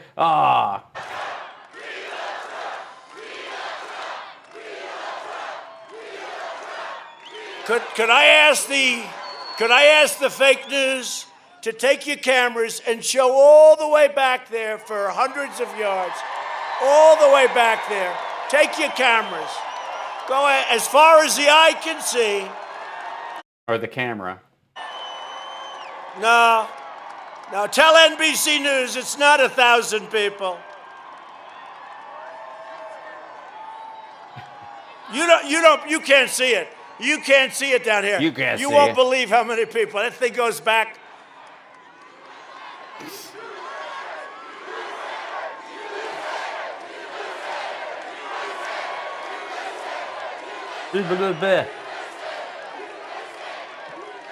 So the bottom line is, When we win, America wins. That's what's happening. This is what's happening. And that's what's nobody's grooving, done to Daddy-o. China what I did. Look, billions, Okay. tens of billions of dollars of tariffs we took in. I gave $28 billion to farmers. The farmers are doing very well. They're doing very well. Thank you. Thank you, President Trump. 28 billion, 16 Please kiss billion my one ass. year, 12 billion they were targeted. I said, how much is it? Sonny Perdue, Secretary of Agriculture, great guy. I said, Yeah, how this much story. were they hurt by? Sir, 12 billion 2 years ago and 16 billion last year. I said, all right, good. We'll take it out of China. We gave them 28 billion to the farmers. That never happened before. Yeah, you caused a problem, and then you had to pay for it with taxpayer dollars. And You think Joe Biden would even think about it? He wouldn't even think about it. he wouldn't get into a tariff war with China, and then apparently let them attack us with a bioweapon, which is what you actually believe, and then pat yourself on, hey, okay, sure, I let them attack us with a military-grade bioweapon disease that killed 200,000 people, but did you see how much corn they bought? Look at all the corn! Look at this! I mean, oh, dead people, but corn! Wouldn't even think about it. No, he's more worried about does he have a teleprompter to answer a reporter's question. You know, the worst part about that isn't the fact that he's doing that, because let's face it, he's unable, okay? It's not that. It's that the fake news. You know, you won't have that. You do realize you won't have that during the debates. So if that's an issue and he's unable to answer those things, then you'll be able to say that during the debates. Would give him the questions. They never gave me the questions. Did you ever give me questions? Yes, Judge Janine gave you questions. You agreed on questions. All of your interviews agree on questions when they come from Fox News. Back there, did you ever give me questions? They don't give me questions. The fake news would give him questions. But of course now Donna Brazile works for Fox, so that's gone a long way. Remember when Donna Brazile gave Crooked Hillary the questions, right, to a debate? And then she said, well, I don't think I did it. I don't remember. I knew she was in trouble when she said, I don't remember doing that. I don't remember. She didn't remember. Oh, okay. Well, as long as you don't remember. It's true. It's true, too. It's true. Yeah, lock her up.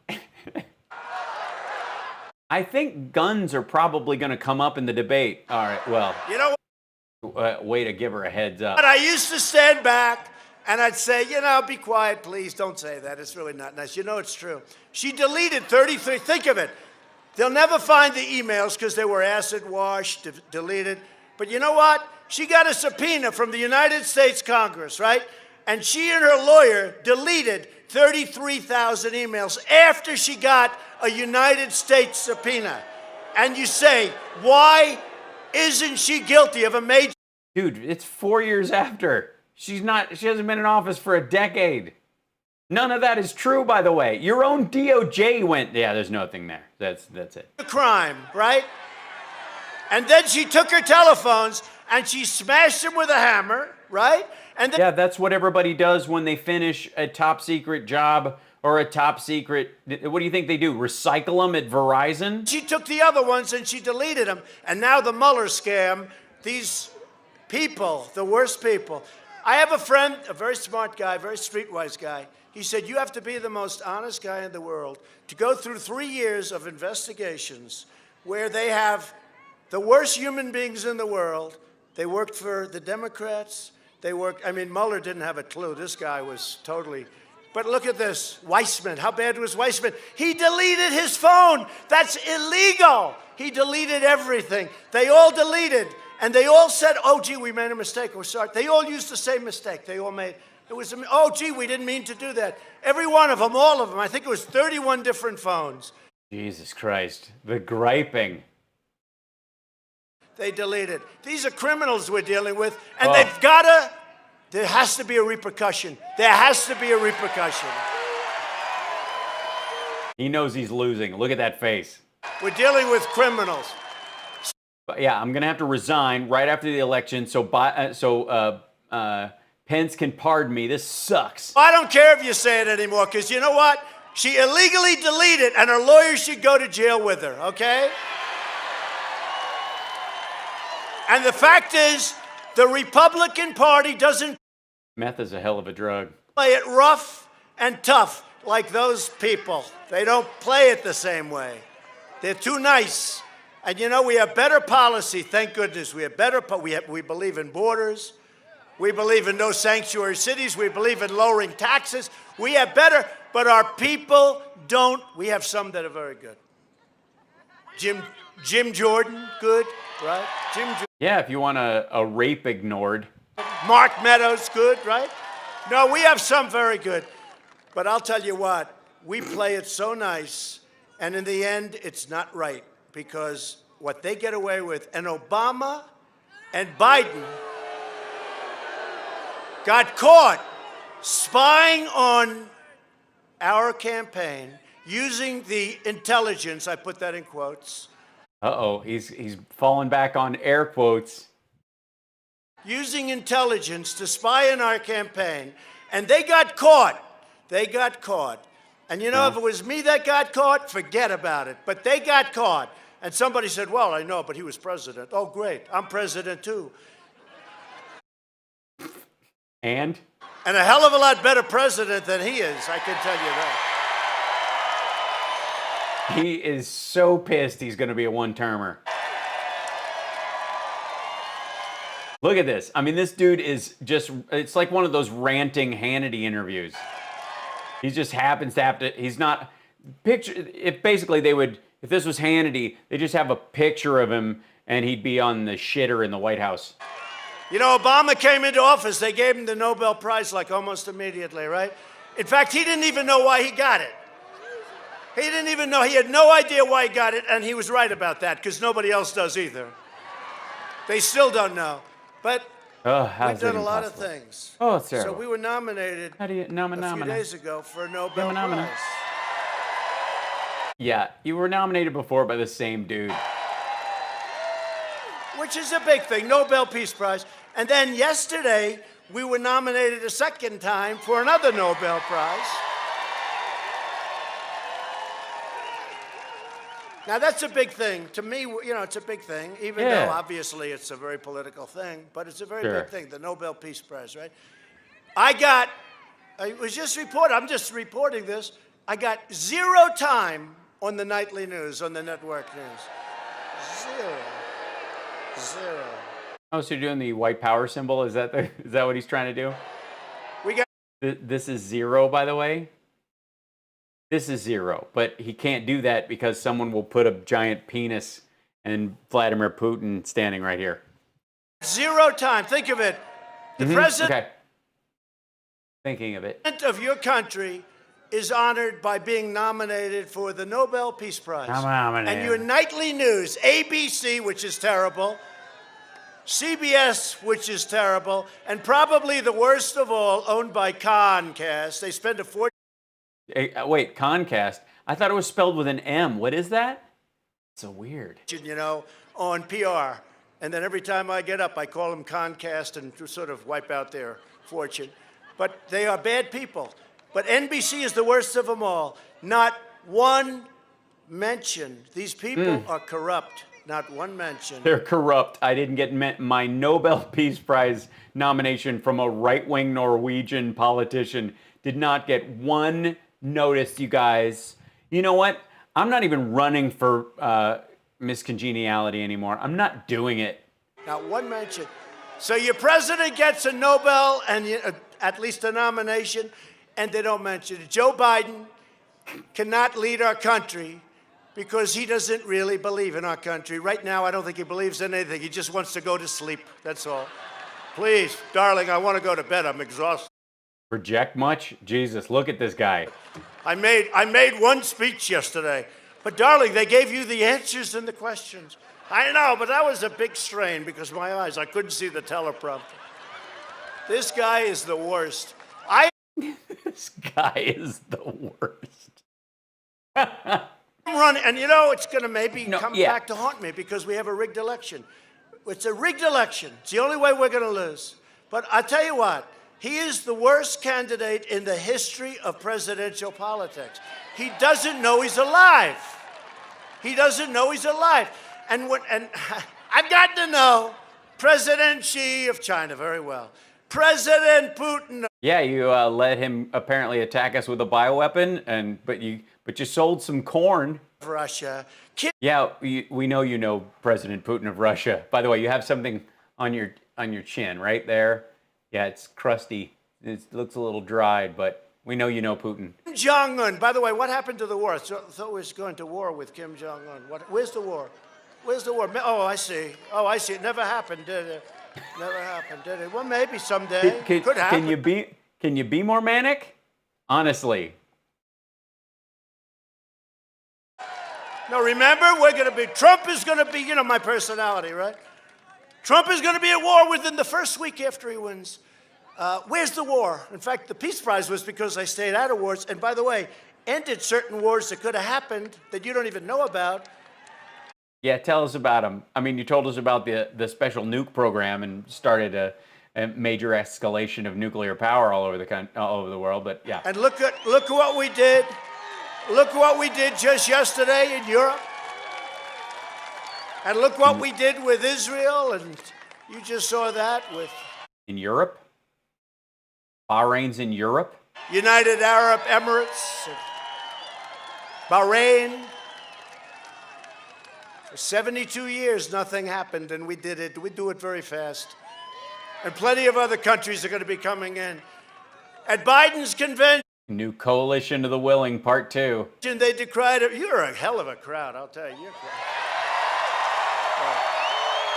God, this is like waiting in the wings to do a show, and my opening act is a failed game show host who's got hack bits about his wife and his neighbor. This guy, I gotta tell you, I mean, what is his garbage gets on, he doesn't know what's going on.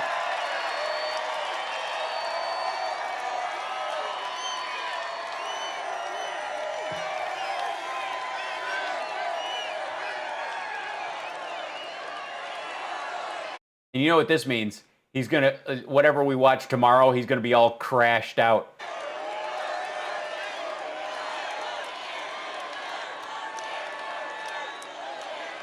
Thank you. They're mixing their things. It's 4 more years. Make America great, and we love years. 4 more you. Thank you.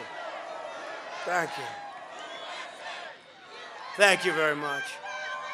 USA. Thank you very much.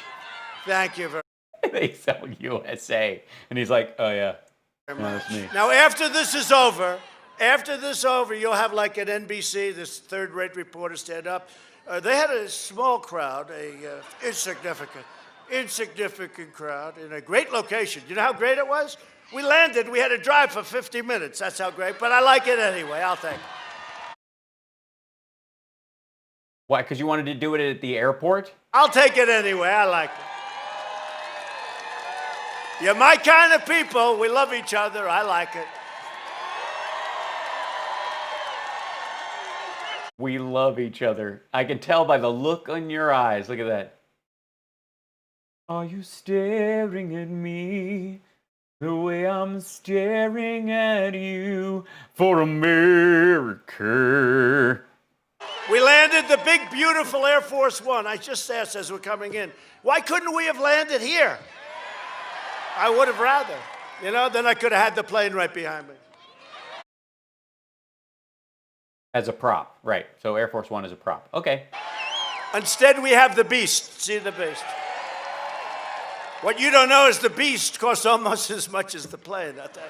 It's a hell of a car. Well, they know now. A walking army tank. The Beast. A walking army tank. Really? I thought it had wheels. A walking army tank. So, but we could have. I said, why don't we just land here? And we couldn't. So I get off the plane. Oh, Great good. story. How long will it be? About 50 minutes. That's a long drive. And driving here, there were tens of thousands of people on the streets with flags. Yeah, dude, just so many people. Just overwhelming. I don't, like, in Minden, Nevada. And then you read these fake Tens of thousands. reporters and they say, President Trump is tied in Nevada. Tied. I don't think so. The only way we're tied is if they screw around with the ballots, which they will do in my opinion, okay? We're not tied anywhere. I asked some people that traveled with Obama. I said, was it the same thing? They say, not even a tiny fraction of what you have. There's not even a fraction. We have more enthusiasm, we have more spirit than any campaign that anybody's ever seen. It's true. Yeah, it's almost like a cult. And if all those people just vote twice, maybe you have a shot. Maybe that's why you're encouraging your people to vote twice.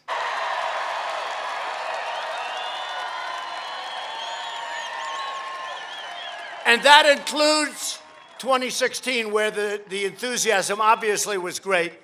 How about all those states that we weren't supposed to win? No, he won't win there. He won't win there, then all night long. Donald Trump won the great state of Texas. Donald Trump won the great state of this and that, and one after another. Texas always goes Republican. They would go. Why does he always choose that one? Is that one of the coolest things, watching their people go crazy? They went crazy. No, they went crazy. How's he going to do in Georgia? Well, I think Georgia's going to be very close. It's going to be very close. They go, the polls in Georgia have closed. Donald Trump wins the state of Georgia. You know why? Because we won by so much that they can do it simultaneously by saying the polls closed and he won. We had many of them, right? And we're doing, by the way, we're doing great. I just had Florida as a biggie and a good one. And we are winning in Florida by a lot, so that's good. A lot. Mm-hmm. Till you kill off a bunch of your supporters. I'll tell you here, because you don't read about that stuff. They don't like to write that. They don't like to write it. They have all fake polls. I'll tell you what, the polls are worse than the writing. Actually, in my opinion, the polls, you know, they're suppression polls. They're meant to make people discouraged. Even me, I'm supposed to be discouraged. And fortunately, 4 years ago, we weren't discouraged, because if we would have believed the polls, nobody would have voted. The concept is really make people feel so that on election they go, darling, let's go out to dinner. Darling. It's so sad about the president. I wish he was going to win, but let's go out to dinner, then we'll come home. Or let's not bother voting, right? Let's not bother. Yeah, that's how the conversation goes. Darling, let's go out to dinner and let's not bother voting. See, it's a suppression. But yeah, that's totally what it is. It's like a psyop. How can we make all these people go to dinner instead of vote? They're sending out coupons. My people don't get suppressed. My people go out and vote. And you need them to vote twice. My people go out and vote. There's no suppression. Phony polls. How about the guy the New York Times hired, this pollster, this great genius. He never called one wrong. I don't know, 346. I don't know what the hell it says. Like, it's called 340. What's his number? What's his deal? Yeah, it's Silver. Nate Silver. They pay him a fortune. He said, I think he gave us a 2% chance, a 3% chance. Donald Trump has the 3% chance today of winning.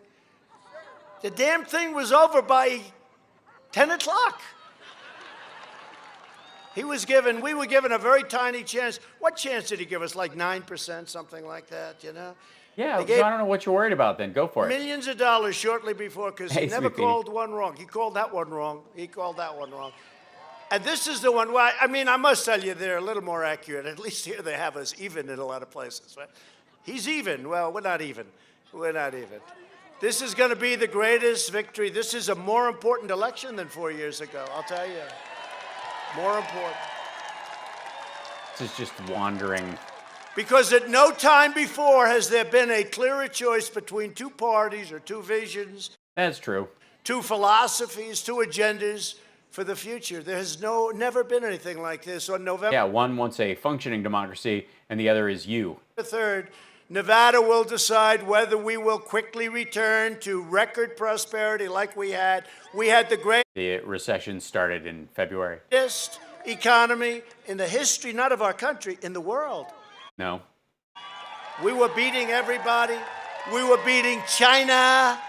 Remember, if you go back, some of you go back, if you go back 10 years, 15 years, 5 years, everything was. In 2019, China will overtake the United States as the largest economy.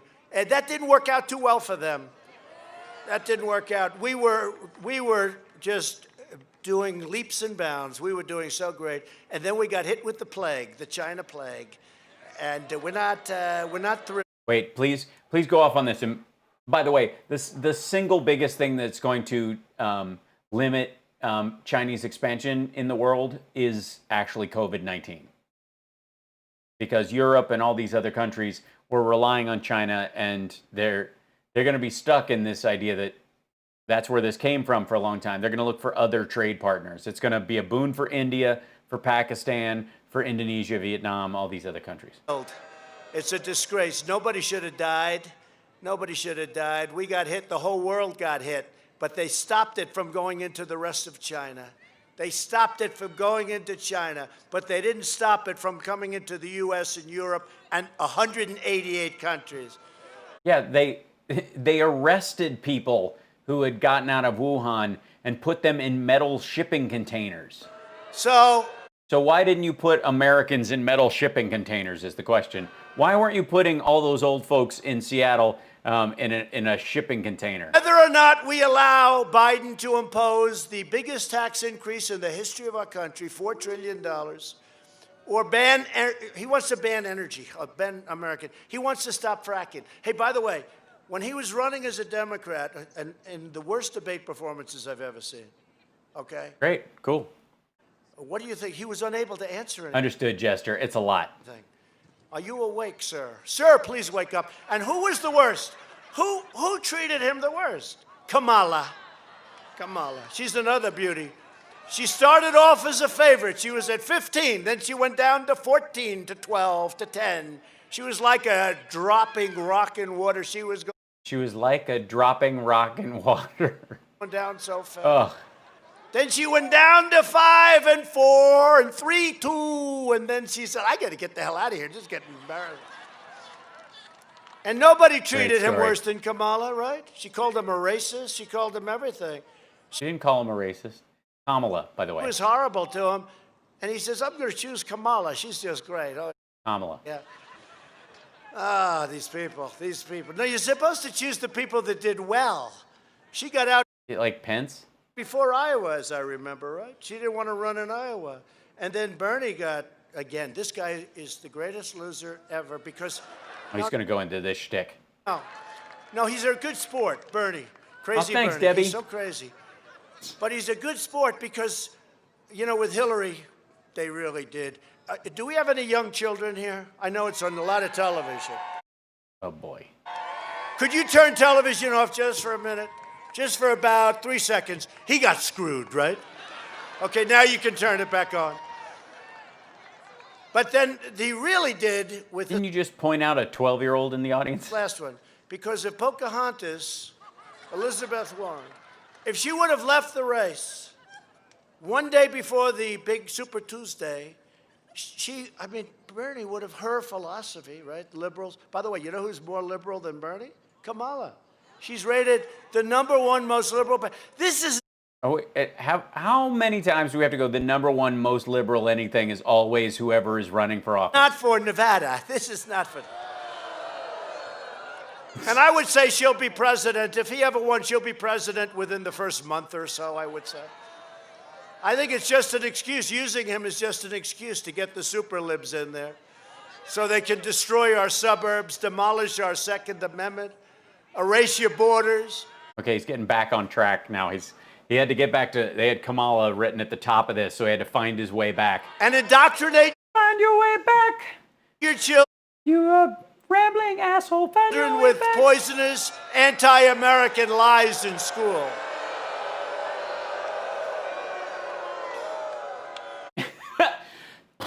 How much more of this speech is there? Jesus. Yeah, that was a solid one. He's good.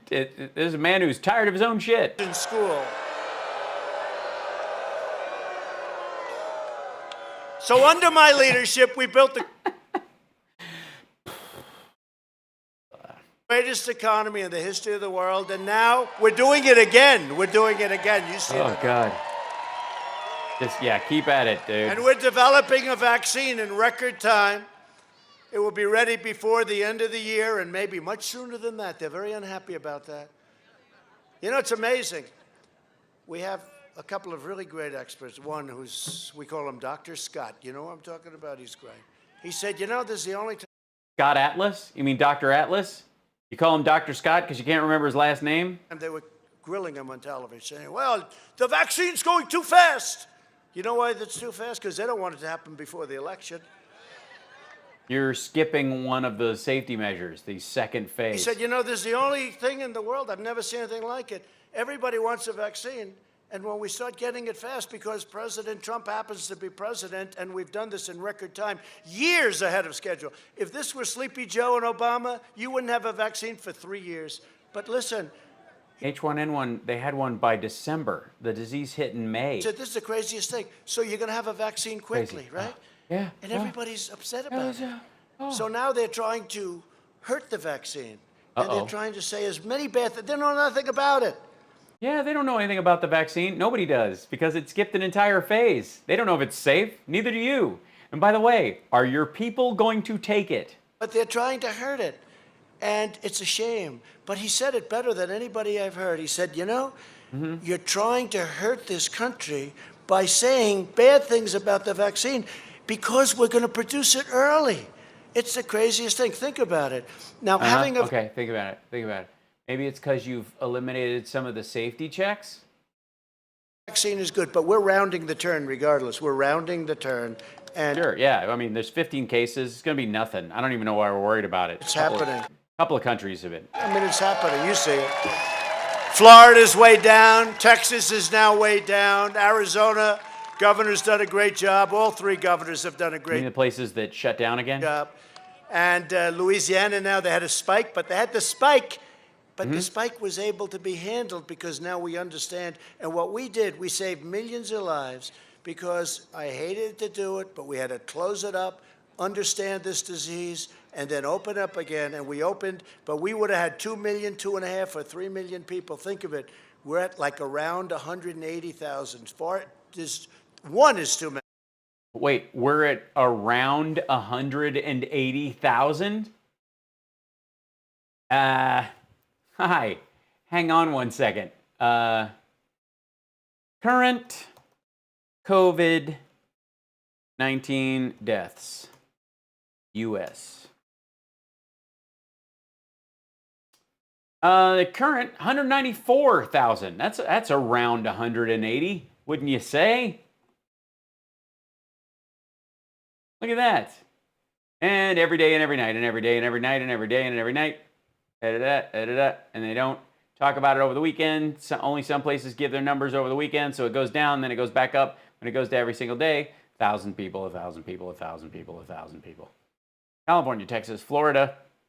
Florida's third. Oh, look at that. Oh, yeah, it's going way down. Plus 3,650, plus 176 deaths. Florida, same number of deaths almost as California. That's a big per capita hit. Meanwhile, these terrible Democrat-run cities like New York, plus one COVID death. Gee, where are all these cases blooming? Looks like it could be throughout the South. There's a big problem. Yeah, all right.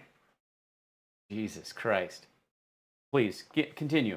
One, too many.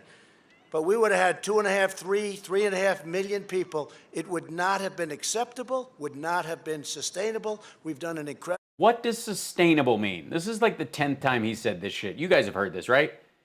What do you mean sustainable? I mean, how do you keep up that many deaths?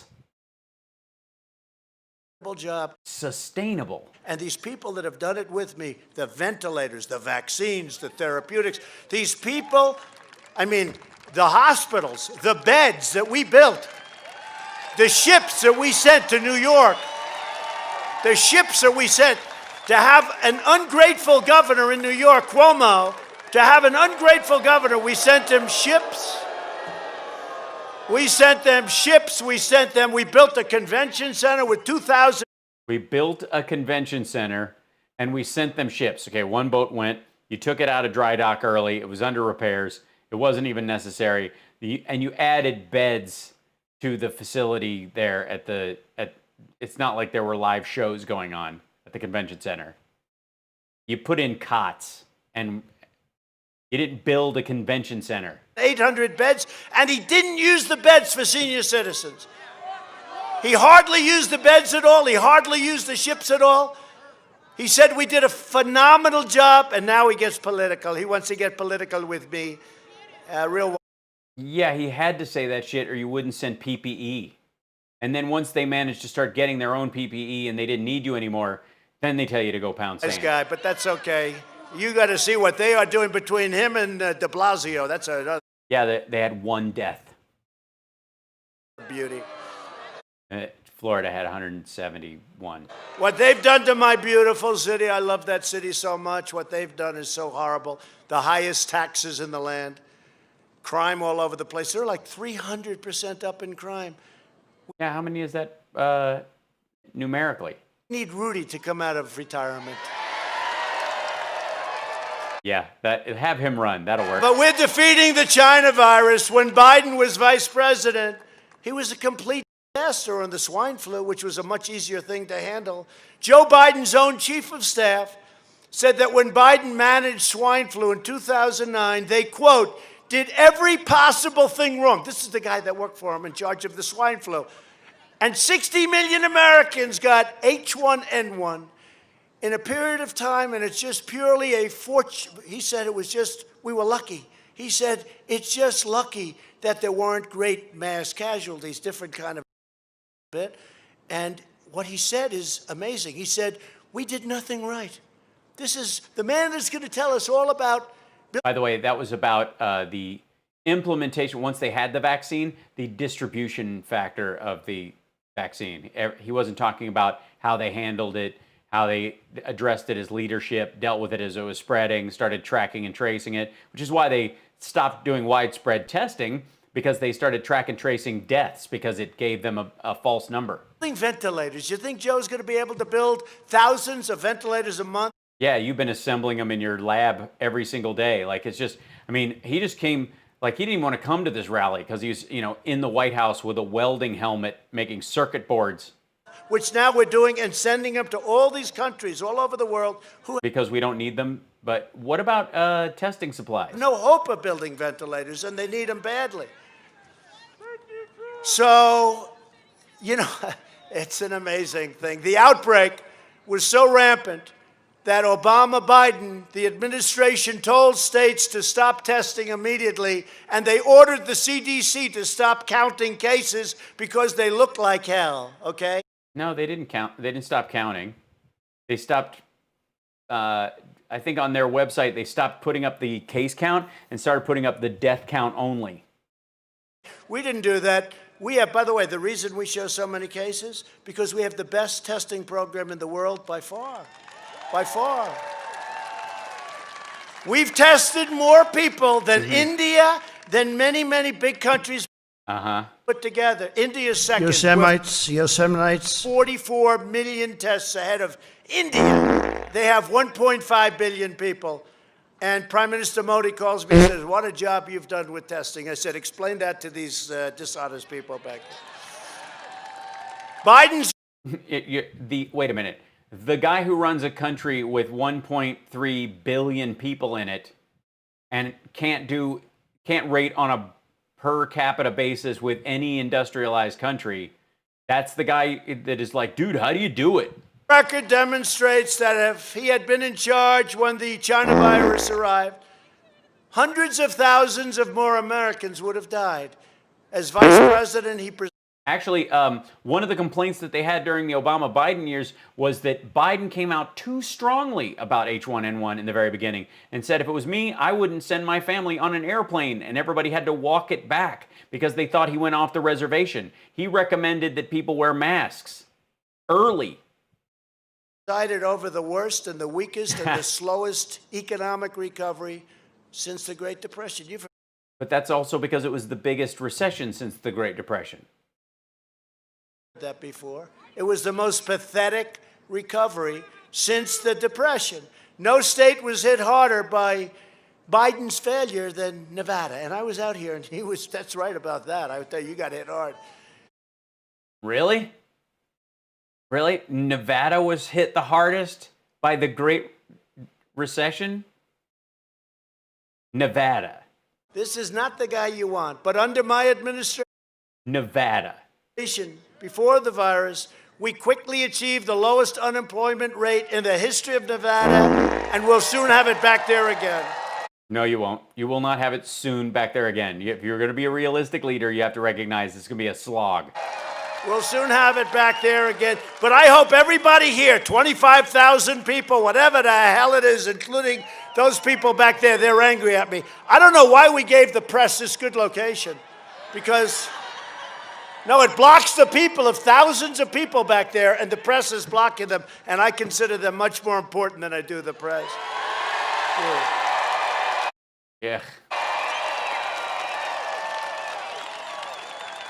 But Biden wants to raise your taxes so high, he would eradicate your economy. He'd put on new regulations, and it wouldn't be him again. I'm going to keep saying it. It will be the people that control him. He's a puppet. That's because because people know Biden, they know he's a known entity, so they're not buying any of the stuff. That's why they can't tag him with anything. So they're trying to say, like, oh, it's not, he's just taking orders. And then he wants to do a complete shutdown. We're setting records. You know, we just set a job record for 4 months, 10.4 No, you didn't. You didn't create jobs. million people. Listen to this. What record did you set when the lockdown started? So when we had this pandemic worldwide, Yeah. it's a terrible thing that a thing like this happened. People were saying we could go to 41, 42% unemployment. You know what we are now? 8.4%. 10.6. Don't say that. Wall Street Journal thinks it's 11.1. If you would have said that, and we have the strongest, highest stock market in history. So you're No, everything's overvalued. 6 stocks are driving the entire rally. 401k.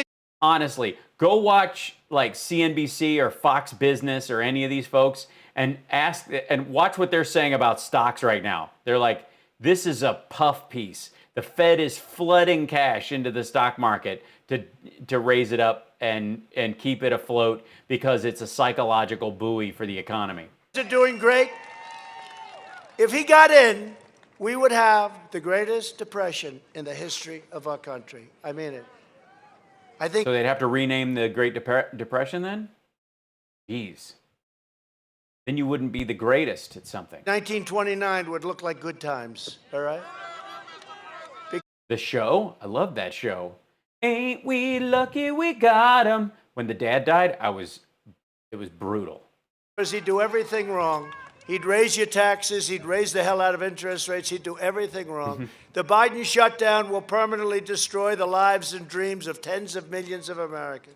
Oh, it sounds horrible. Inflict totally lasting harm on our children and lead countless deaths from suicide. Don't forget, when you do these shutdowns, your state is shut. Wait a minute. So are your followers going to commit suicide when Biden gets in office? Before they even see what happens based on his plans? I mean, say what you will, but give him a couple of years. Down. You got a governor, you're shut down. Except if you have a riot. You're not shut down for riots. Riots you can have. We're not having riots in Nevada. Burn the hell out of this strip. They can burn the hell out of Reno. They can do whatever the hell they want if it's a riot. But if you want to go to church... No, they can't. The president is, in case you're listening, is not giving anyone permission to set fire to Reno or the Strip. You can't do it. If you want to be in a group of people, you can't do it. But you know, we're in the middle of an epidemic. There's a lot of harm done on the other side. There's a lot of tremendous harm done. Remember, the cure can't be worse. Remember that. And the cure can't be worse than what? Duran Duran? Bauhaus? Pet Shop Boys? On the other side, drugs, suicide, depression, substance abuse of different kinds, heart disease. You have tremendous problems on the other But I don't want to come out. I want to be a cheerleader for this country. I don't want to panic people, but if we don't get this unlocked, it's basically everyone's going to die of a meth overdose and have a heart attack.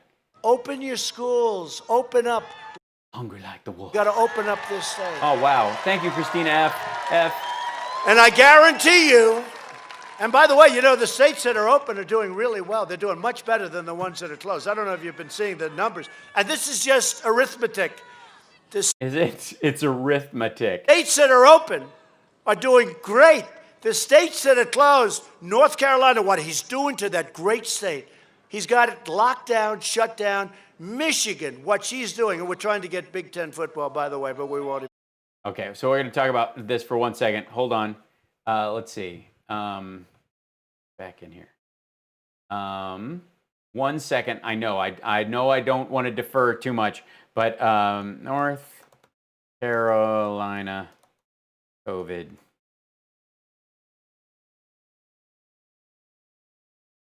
Okay. See what their chart looks like. We'll bring this up. April 10, August is going up. And they've kept the lockdown. Here we go. This is their case rate right here. So they were, here's April, May 30th, July. They were climbing up. Lockdown for that state. Started here. And look at that. They have their peaks and spikes and moving around because there's a bunch of people who don't believe in masks in that state. But it's going down from its peak of July 17th, these dual peaks of July 10th and 17th. Probably because they were reporting on weekends or something like that, or Mondays. Let's see, 184 cases, plus 1,500 today, 34 deaths today, 3,000 in total. Let's see. Yeah, so basically, because they have the lockdown and they've implemented that lockdown since July 17th, their case rate has been going down except for this peak on August 28th, which I wouldn't doubt was related to some sort of rally or stupid get-together. There's 114 new cases. They entered a safer at-home phase ahead of Labor Day, September 4th. They're continuing their lockdown, basically because they keep fighting these spikes. That one's bigger than the July spike by a little bit. But if you look at the state right there, these are all the counties and all this stuff. All the big areas where there's a lot of high population areas are spiking like crazy. It's not a good thing. So, yeah, so there you go. Michigan, what she's doing to Michigan is... Okay, shall we go check Michigan as well? Do you want to do that one? Michigan. Again, this is the asshole who thinks, by the way, that there's... that thinks that there are 180,000 deaths. There she is. So they had a big spike April 4th, and ever since April, what's their like? They've had a recent spike of 1,300 cases, probably due to more testing, finding those cases. But steadily, roundabout, they fought a couple of peaks: 1121,000, 953. And then this big one over here, 1,300, still below their high on April 3rd. Only 6 deaths, 1,400 cases, better than North Carolina.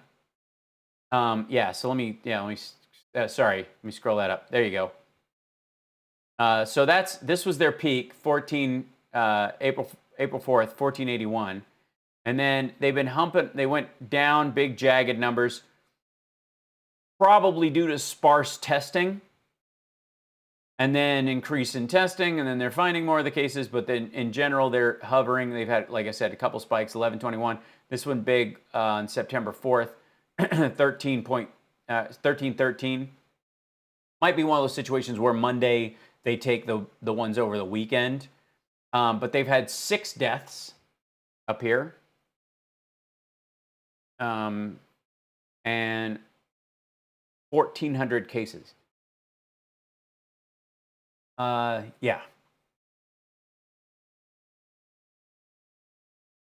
Michigan National Guard to assist in no-cost community COVID-19 testing this weekend in Wayne County. So they're using the National Guard. She's using the National Guard not to push people out of the way so that she can hold a Bible upside down in front of a burned-out church. She's using the National Guard to assist with no-cost community COVID-19 testing in Wayne County this week. Whitmer launches new First in the Nation Futures for Frontliners program to offer essential frontline workers a tuition-free paid something or other. Michigan workers provided an additional $300 on the unemployment, additional food service, shitty governor stuff.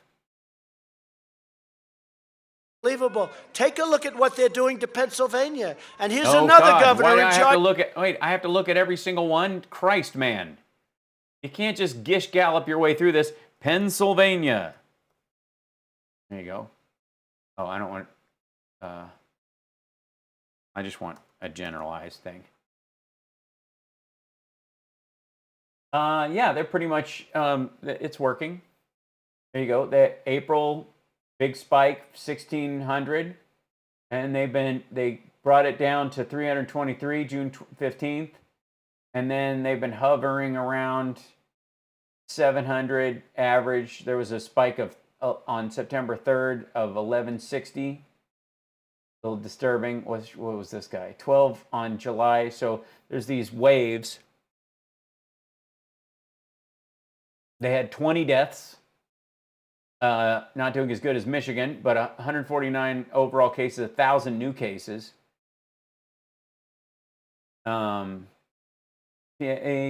State reports 1,000 new cases. Lehigh Valley nearing 10,000 cases. PA College Town limits crowds to 10 amid COVID-19 outbreak. Yeah, governor stuff. But the overall numbers have obviously been going down and have remained steady as they try to fight this throughout there. And you're going to see the high population areas like essentially wrestling with the places that don't have as many people. So there you go. Sorry. Do with these ballots? Where are they going? Who are they sending? Who's sending them back? Dude. Who's signing? They don't even have to have an authorized signature in Nevada. Do you know that? They don't have to have, you don't have to have an authorized signature on a ballot? No. They're trying to rig an election, and we can't let that happen. I hope you're all going to be poll watchers. I hope you are. Yeah, go outside and just watch the flag polls. Because with you people watching the polls, it's going to be pretty hard to cheat, I'll tell you. I wouldn't want to be a cheater. They'll figure a way. No, they are. It's a very dangerous thing. It's a very dangerous thing, and I totally mean it. And I've been at it. And you see people, and by the way, it's not even Great. politics. This is good. Way to stay on topic. It's common sense. They said millions of ballots. People are getting ballots. People died, and they're getting ballots. They're No, they get applications, and these are from private companies. sending them to dogs. You see that? Dogs. Absolutely. Yeah, that's because companies, private companies, purchase lists and send application forms to people as a get out the vote thing. And if you buy a shitty list, it's the ones where people stand out in front of a grocery store and they can sign right whatever, and some trolls or jerk-offs will write stuff like their dog, or they don't purge the dead people that are on there. Ballot. Everybody's getting ballots. Probably Most dogs are Republican, though, aren't they? everybody but Republican are going to get the ballots, right? And they're unsolicited. So when you say, solicited, because I like solicited better as a word than absentee. Absentee, nobody knows what the hell it's supposed to. I know you like solicited better. What's that football owner's name? It's not really a good definition. One is solicited, where you solicit the ballot. Oh.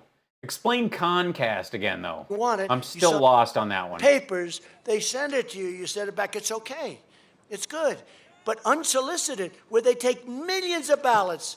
So what happens? I happen to think the postal people are great.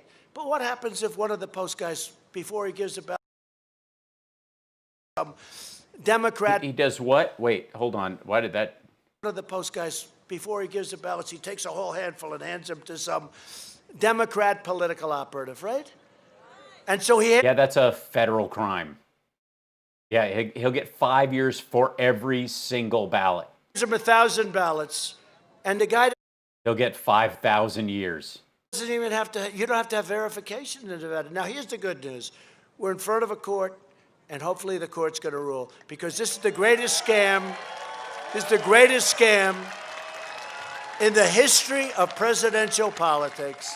These people they've gone crazy. Biden and his party of liberal hypocrites want to lock law-abiding Americans in their homes, which is what they're doing. And they What? No one's being locked in your home. want to keep them out of church. They really do. They're fighting God, they're fighting guns, and they're fighting oil. Think of They're fighting God, guns, and oil, which are basically the same thing, aren't they, guys? I mean, honestly. Don't you guys go to gun church or oil church? I don't think they'll do too well in Texas. Right, we've heard this one before. Did you see what they said? We think the race will be quite close in Texas, but the president has an edge. Listen, I'm in favor of oil and energy. I'm in favor of religion and God. Okay? In favor of it? What do you mean? It's in the Constitution. Biden's a Catholic. There's like... You think it's called 2 Corinthians. I'm in favor of our great Second Amendment guns. Biden told everybody you don't need 60 rounds of ammunition to shoot through a wall at a kid coming home late that you didn't expect. And he's like, buy a shotgun if you want something for home defense. So he's against our Second Amendment. Okay, you know who he put in charge? Beto. Beto. Or as he says, is Beto. So when Beto was legit, and then Ted Cruz beat him, and Ted did a very good job, I tell you. He did a great job. So, but Beto went totally south. He's gone crazy. So he now is a big gun guy. He's a big gun guy. Everybody. So who did Biden put in charge? Beto. Remember, Beto was interviewed in some magazine, a third-rate magazine. Most of them are. But remember... Most magazines are third-rate. How do you... You have to have some that are first and second rate, wouldn't you think? And isn't it second rate? All right. And Beto said, this was at the beginning, before he got beat to hell. I said, he thought this was easy, didn't he? But remember when Beto said, I was born for this. As soon as somebody's born for running for president, I said, he's out. That's the end of him. By the way, all of your followers think you were born for this and chosen by God. Nobody's born for this. This is tough stuff. I had a great life. I'll tell you, my life was so beautiful. What the hell did I do this for? But you know what? You know what? We are doing things that nobody's ever done before. What the hell did I do this for? And I say it all the time, and that's what makes me happy. We're dealing with very sick and very bad and evil people, but I'll tell you. Yeah, that makes me happy too. I love dealing with sick and bad and evil people. No administration in 3.5 years, no administration has done what we've done. What we've done in the first 3.5 years. Oh my God, yes. Nobody has been impeached and shit the bed so early. But they want to punish you for praying in church while they let agitators and arsonists burn your church. Look at Washington.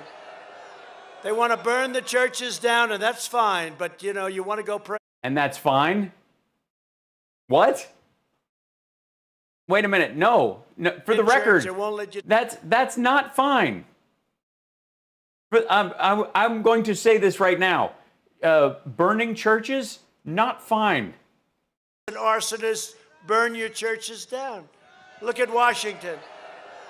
They want to burn the churches down, and that's fine. But, you know, you want to go pray in church, they won't let you do that. Just last week, Biden proudly... Well, of course not. It's about to be set on fire. ...accepted the endorsement of pro-criminal, anti-police Portland District Attorney, who has a policy of releasing rioters, vandals, criminals, and violent extremists without any charges, no charges.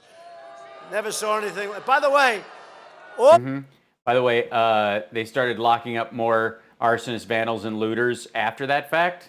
All of these places we're talking about, you know, are Democrat-run. Chicago, New York, Portland, Seattle. The only reason Seattle got settled, because they knew we were going in. We told them we're going in tomorrow morning. Yeah. We're going to open this it is up. such a great story. It would have taken us 20 minutes. So they sent people that night because they didn't want to be embarrassed.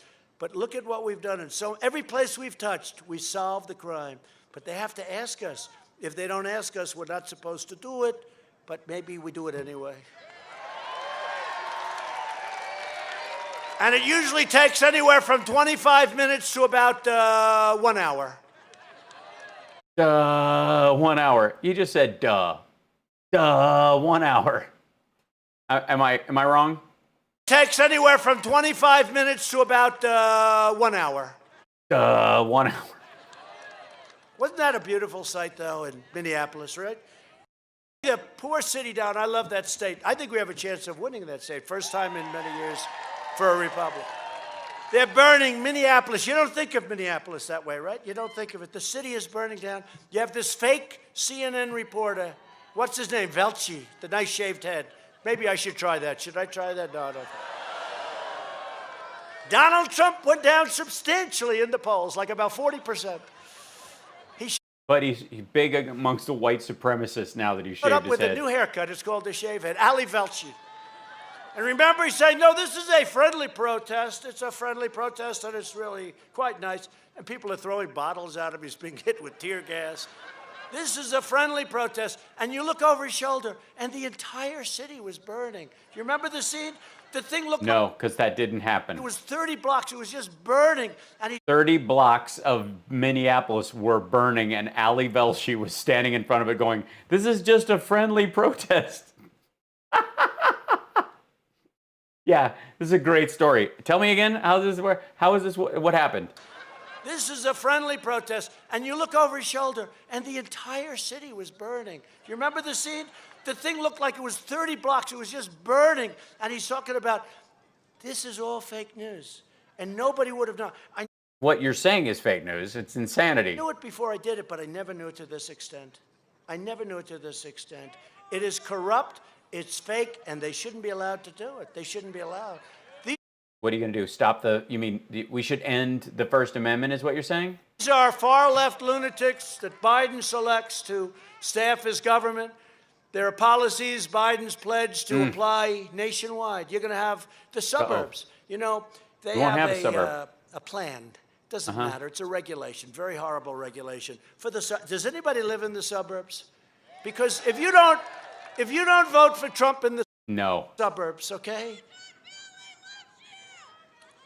You know, women that live in the suburbs, they say, oh, they don't like Donald Trump. I said, I think they do. Remember last time? Remember, it's the same thing. No, it's the same thing. Remember? No, come on, please tell us the story. Oh my God, this just goes on and on. Last time, 4 years ago, Donald Trump will not do well with women. I said, why? Am I so bad? Donald Trump will not. Yes. But they have a regulation. And Ben Carson was fantastic, the head of HUD. I said, Ben, they're going to destroy the suburbs. And they wanted Cory Booker to head that program. But there's another beauty. Sir, let's just amend it. I said, nope, we got to end it. End it. I want to end it. I don't.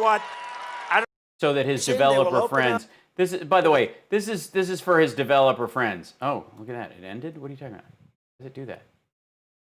Hold on. Bathroom break. Give me a second. I need to take a bathroom break. I've been sitting here for a long time. So hold on. It's all you guys. Hang out for 1 second. Don't worry. I'll take my mic off.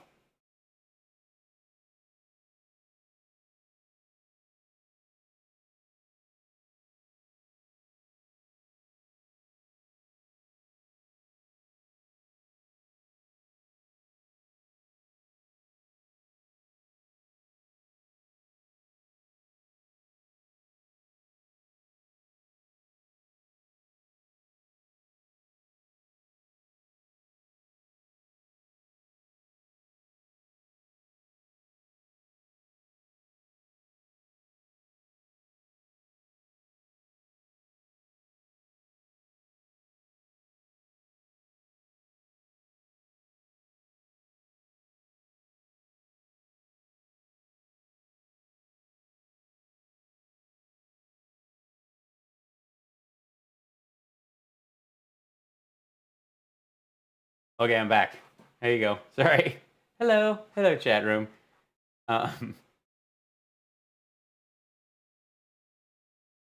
Drive you out of he'll drive you out of everything. They're gonna open up their, I call it the suburban destruction program, because that's what they've done, and it's been a horrible program. It's been very unfair to people with the American dream. And let me just tell you something. 30% of the people that live in the suburbs are minorities. They're Hispanic, they're black, they're Asian. It's the American dream, and they want the American dream, and they don't want that to happen. That's why I'm doing so well with African American, with Asian American, with Hispanic American, and with. But don't let them ruin the suburbs, because they will put that regulation back immediately. And don't let them ruin the suburbs, because the suburbs are a special place. The suburbs are the American dream. That's where everyone aspires to, and that includes minorities and everybody. Don't let them ruin the suburbs. And with that... Oh, thanks. I should bring back the chair. For these, comes tremendous crime. I started doing a stool just because I was sitting back so much. It was hurting my back, and this is a way to have better posture. And you know, I was talking the other day. Darling, Great. somebody just moved next door. Who is it? It's a representative of Antifa. She will look at her husband and say, darling, we're out of here. We're out of here. Antifa. Such a great story. Is this before or after they don't vote? Remember, they were trying to blame other people. They don't like to mention the name Antifa. I said it's Antifa, and I was right. I was right. They're bad people. And you know what? They have to pay a price for the damage and for the horror that they've caused. They have to pay Yeah, a bunch of them are going to jail. a price. And it's so easy. It's so easy. A lot of them now are wealthy. You know, they're like these wealthy, spoiled kids that have no clue about life. They've got arms that are about this big, but they wear heavy jackets with lots. And you look, you say, oh, that guy looks tough. And then the jacket comes off, and you see these two little. Then they go home, and they live in a basement, too, their mom and dad's basement. But Biden's. Jesus Christ. Look how grindy he is about this. Like, the little skinny thing, maybe they'll work. We'll try that piece of material tonight. That didn't fly. It was all right. Plan is to appease domestic terrorists. And my plan is to arrest domestic terrorists. There you go. At least you didn't. Yeah. See, Joe Biden is Don't sit on your line. Now, it's stupid and it makes no sense, but there a you weak go. person. He does whatever his left-wing puppet masters demand. You know that. Joe doesn't know what's going on. You know that. I mean, let's be nice about it, okay? And I'm being nice when I say it. He'll never be able to protect your family, your loved ones, or your community. If Biden's elected, his radical supporters won't just cause mayhem on the streets like you're saying. They won't? All Democrats. We could solve it so fast. Chicago. Just shoot a bunch of people. Just that. If we just shot enough people. Think of it.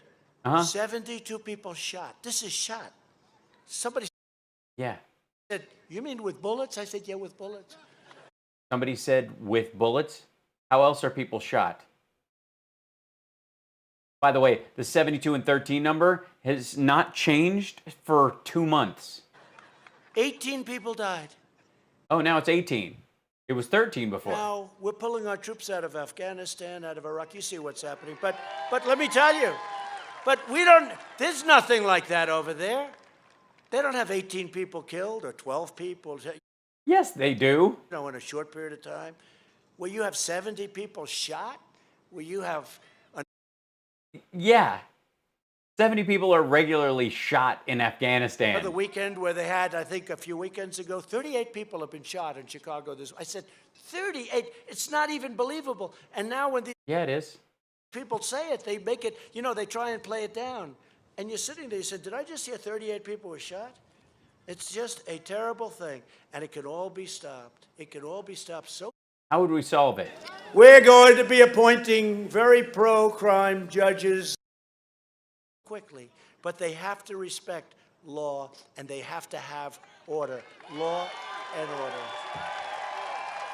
We're going to be appointing very pro-crime judges. Radical lefts will be running the Department of Justice, the Department of Homeland Security, and the United States Supreme Court. And you see what's going on there. Yeah. If we don't, the next president, hopefully it's going to be us, not me, us. But the next president is Are you schizophrenic? Are you have multiple personality disorder now? going to have 1, 2, 3, or 4 Supreme Court choices. It's just, just that time, right? Just that time. Going to be a minimum of 1, I would say, but it will be a 1, 2, 3, or 4. And that's going to change the whole makeup of the Supreme Court. That's going to take away your guns. That's going to destroy your Second Amendment. That's going to change the whole rationale. Wait, are there any guns left after Obama? I thought they were all gone. 8 years of Obama, we didn't get all the guns? What the hell were we doing? Many different subjects like you wouldn't believe, including, by the way, life. Okay, life, pro-life. Anybody pro-life here? Yeah, if you're not, I mean, honestly, if you aren't pro-life, for crying out loud, how, if babies are killed in the womb, who are you going to shoot when they get older? What's the point of a Second Amendment if everybody's been killed already? I mean, honestly.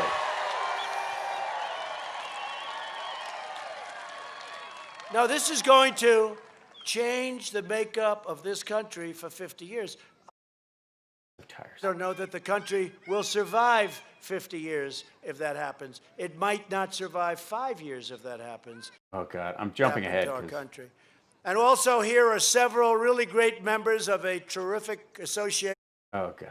I mean, no other president. In all fairness to Obama and Biden, I call him O'Biden because it's easier. O'Biden. In all fairness to O'Biden, they didn't do any of that. But now I see Buy American. Hey, he also copied on the pandemic. Did you see he copied everything I was doing? Except one thing, he wouldn't have closed the country to China, so hundreds of thousands of people would have died from that. But 2.5 months later, he admitted that I was right. Thank you very much, Joe. I appreciate it. And yesterday... By the way, no. I think he made a mistake. Well, what do you think? The USMCA, what's better, that or NAFTA? Well, no, the USMCA is better. Was that Jake Tapper? I like Jake Tapper. Was that? I don't think he likes me. God, who cares? So tiresome. And regulations on his God, it's the same branch shit. of the United States Armed Forces and Space Force. And then what? Sign starts on January 1st. I don't want anyone to. You better vote for me. I don't want Sleepy Joe to take care of, can you imagine? Take credit, you mean? I'll be watching. Prices have dropped substantially all throughout the country because of prices. And I'm the one that got it done. And he'll say, what did I do? What did I do? How did this happen? And we'll further reduce health insurance premiums and the cost of prescription drugs. We just did favored nations. No. Las Vegas to Reno, and from Clark County to right here in Douglas County. We stand to Minden on the shoulders of red-blooded American patriots who poured out their heart, sweat, and their blood in the sands that filled it up, and now there's pieces. Soul to secure our liberty. They want to secure our liberty, think of it, and defend our freedom. Nevada was founded by pioneers and prospectors, miners and cowboys, innovators and trailblazers, tough people, great people, who tamed the frontier, raised up the mighty Hoover Dam, lit up the brilliant lights of the Vegas Strip, and transformed a sprawling desert into a shining oasis. So true. So true. It's almost as if someone wrote these words for me. Our American ancestors made this into the greatest nation ever to exist on the face of the earth, and we are making it greater than it ever has been. We are making it greater than ever before. Yeah, I could tell. We are making it. Okay, please tell me the Judge Jeanine thing is up. Because I got to go to bed, and I don't we're back at Bahrain. Hold on one second.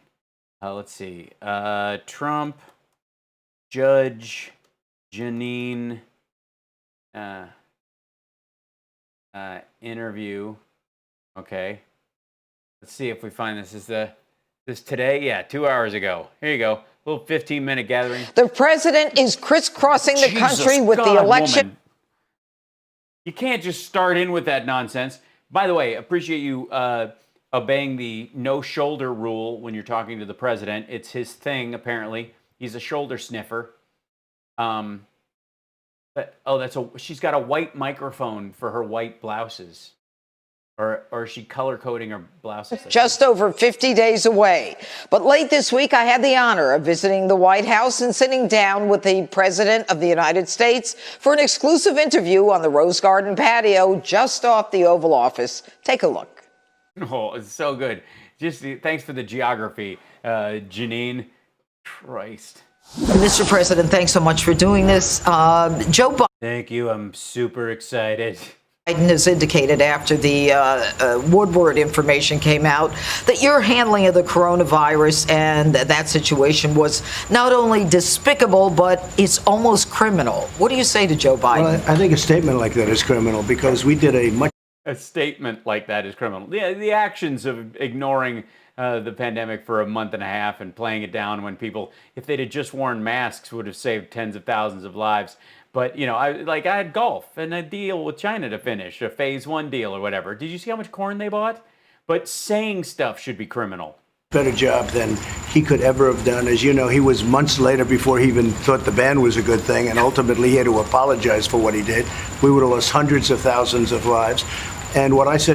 No, I think we've already covered this. Not true. The Woodward was actually good. I said, calm. We need calm. We don't need panic. They want me to jump up and down and start screaming, is everyone going to die? Is everyone going to... That's not what leadership is about. Oh, see? Well, that's good. It's like a leadership masterclass with John Trump. Whatever you do, if you're in a bad situation, don't jump up and down and go, is everyone going to die? Is everyone going to die? First of all, because technically you're in charge. So if anybody's going to die, it's going to be because of you. And so, yes, the answer is yes. I'm a cheerleader for the country. We need... Mm-hmm. Why would you want to get out the pom-poms and be a big silly? Calm. That's all I've said. And by the way, that was done after. I had already banned China from coming into the country. That was in February. So you I did the took ban big steps. January 31st. Yeah. So Janine, I took tremendous... Yeah, it didn't go into... He instituted on the 31st. It didn't go into place until February 2nd. 38 other countries had already done theirs by then, and all three major airlines. The steps, everybody knew how I feel. Otherwise, I wouldn't be banning China. And then shortly thereafter, I banned Europe. We saved hundreds You didn't include the UK in that, and of course, Russia's never been included, and they had more cases than Europe. of thousands of lives with each one of those bans, and saved probably 2 or 2.5 million lives by doing what we did early. By not doing, not doing. So you say that your timing was good, but let me ask you about Bob Woodward's timing. He did this interview with you on February 7th where you talked about how dangerous the virus was, and yet he waited until September, 7 months later, to announce to the American public how dangerous you said it was. Was his... Why didn't you say it was dangerous after you told him it was dangerous? This is really Bob Woodward's timing fault. good. Look, he is an opportunist, not a... Yeah, and you're a mark, I guess? That makes you the weak fish on the hook? bad guy, to be honest. He's doing his thing. His first book, I didn't have anything to do with it, and he wrote things that were false and untrue, and I could have straightened it out. And I said, I took quite a few phone calls, 16. So his first book was false and untrue, and he could have straightened it out, and there's really no point. But super important. Let's be abundantly clear. I could have straightened it out, but it was totally untrue and fake, and I had nothing to do with it. So I thought I would do 18 interviews with him for the next book. Phone call. What's it called? Rage. That sounds good. I'll do that. Or something like that. And we had some good conversations, not long, but good conversations. And I don't even know if the book is good or bad. I mean, I can tell you that what this says is that I said, don't panic. We don't want panic. The press will make everything look bad because it's fake, the fake news, most of it. I'd say 85%, unfortunately. That's the number we're up to. But I discussed with him lots of different things. I think they were very good discussions. We'll see how it comes out. But on this subject, if you look, and he's actually being... Hype train. Everybody get those bits and subs and gifts and bits and subs and gifts and butts and stuff. hit because if he thought it was wrong, did I say butts and stuff? Then he should have reported it early. Yeah, he was trying to get corroborating evidence from the other people, because if he just played your tape, everybody would say, oh, it's all edited and fixed and fake, and Look what happened to Vinman. Lives? Yeah, I hit the tip jar. It takes it a minute for it to I don't know why it doesn't quite work as fast as it should empty. We're going to be lost. He should have reported it early.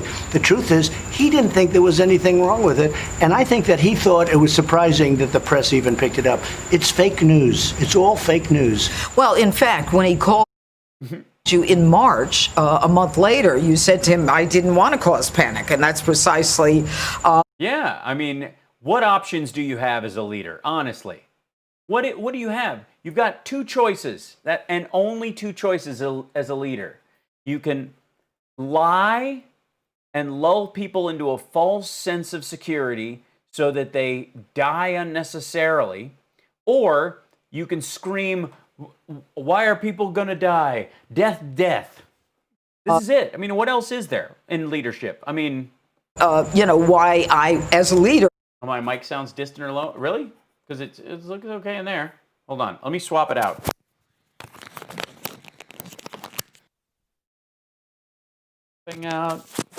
Swapping out microphones. Didn't go out and just say everyone's going to die. Well, go out and look at the great leaders of the world. Yeah, tell us the story. During other pandemics, what did they do? Come on. Winston Churchill stood on the rooftops in London, very calm, making speeches. Winston Churchill stood on the rooftops, very calm, making speeches. How'd that chubby little bastard get up there? What? Wait a minute. No, he didn't. What? Winston Churchill. You want calm? Wait a minute. Please explain to me. Where was this situation? Does anyone know what he's talking about? Go out and look at the great leaders of... Oh, balconies? Because he considers... Oh, God. Yeah, he stood on balconies, but he didn't make most of his speeches from there. He did his on the radio, but... Rooftops, Jesus Christ. The world. Winston Churchill stood on the rooftops in London, very calm, making speeches. Winston Churchill, you want calmness. Yeah. Wait, what other world leaders stood on rooftops? Aladdin, Peter Pan, who else? I don't want somebody going to be jumping up and down. I could do that too. I could jump up and down, say, oh, this is terrible, this is terrible. We want strength. Is that the option? That's the option. That's it. I could either stand on a rooftop and get everybody calm, or I could jump up and down and fall off the roof, and then everyone would laugh. We want leadership, and we don't want panic. What about the vaccine itself? Now, Joe Biden and Kamala Harris, and the Gallup survey that they just did says that the acceptance of the vaccine is pretty much going along political lines. The Democrats don't want to accept it because they don't trust it, because it's coming out of your administration. They don't want it because they think it's going to make me look good and it wins the election for me. But we're very close to a vaccine. We also have already come out with therapeutics. If you look at remdesivir and others, the plasma. Excuse me, remdesivir. You take a look at the things that we've come out with already, and the... Yeah, look at it. I mean, this is a man who looks in command. You want to project confidence? You want to project calm? This is the face you want to make during an interview. Make sure you make this face as often as possible. Jesus Christ. Okay, hold on. I'm looking something up while he's talking.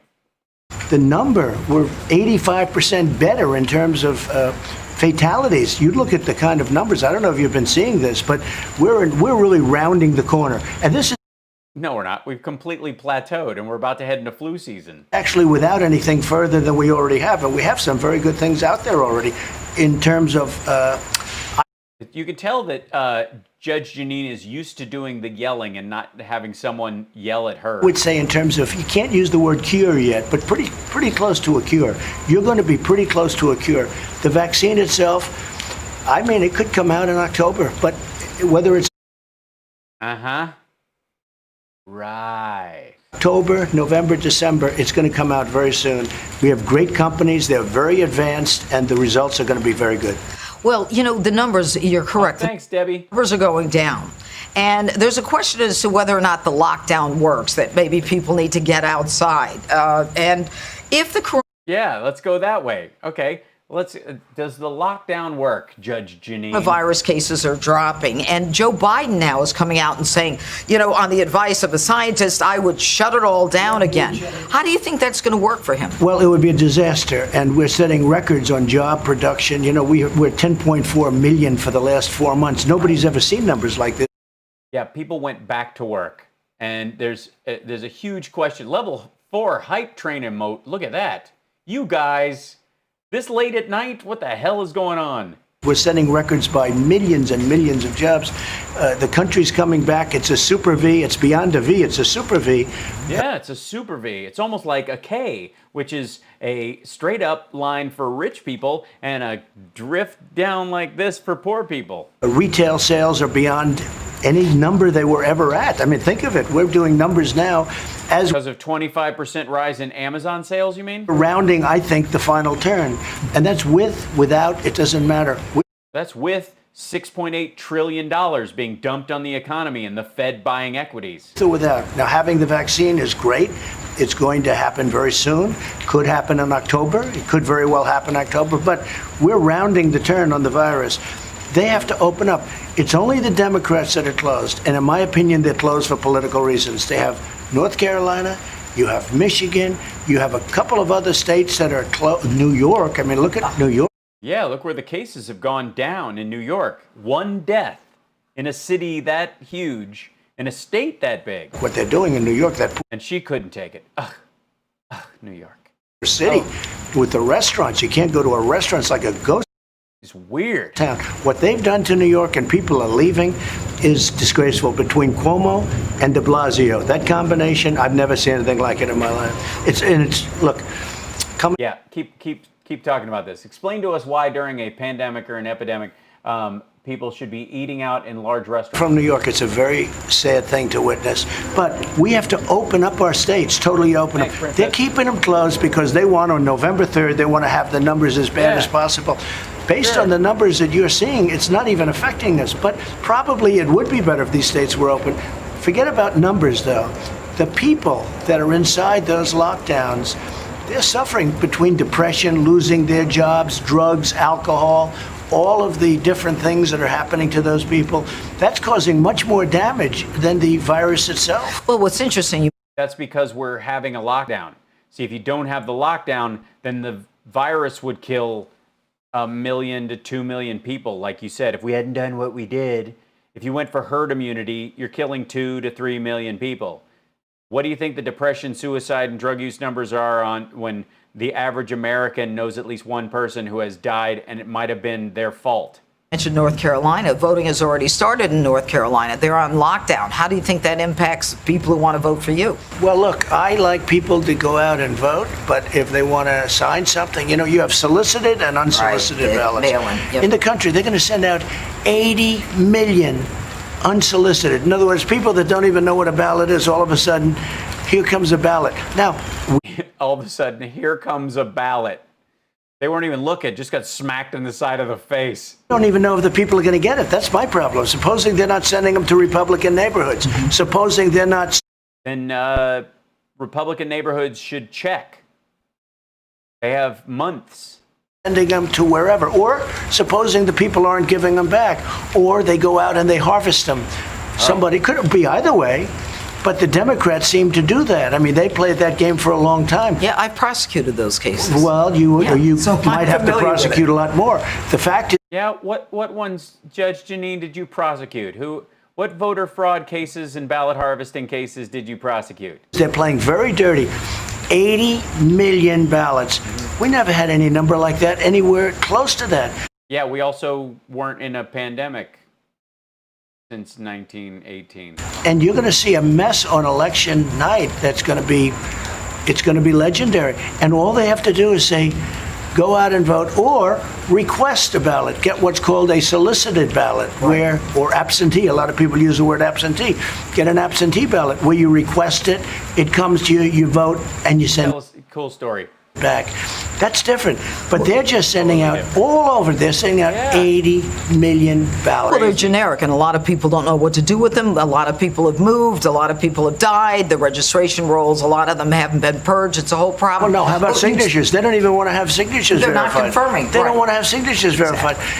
Where are they sending them? Who are they sending them to? Who's sending them back? Who's sending them back? Well, it's a it's so unconstitutional. It's so dishonest. So have Mitch McConnell pull together a national election law that uniforms the federal elections for all states going forward. You have states that can't even do. Yeah, she is. Oh, Chechen says, Hal, I just Googled, she has not prosecuted any kind of voter fraud. All elections. So what can you that do way. about it? Well, we're in courts and many courts right now, and hopefully the courts. Many courts. We're at the People's Court. We're on a tennis court. Going to decide, because if they don't, you're going to have one basketball court. Hell of a mess on election night. So you talked about election night. I want to talk about election night also, but it brings me to the issue of law and order. And you, when you ran in 2016, you were the law and order candidate. It's almost prescient to think that 4 years later, that is the. It's amazing. He ran on this, and the country's on fire, and cities are being burned, and there are riot cops everywhere. You ran on this. It's amazing. One of the main issues. So we've got this anarchy going on in the streets.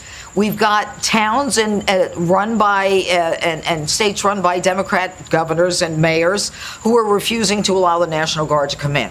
There are people. No, they've used the National Guard on their own. In those cities and states who want order to come in.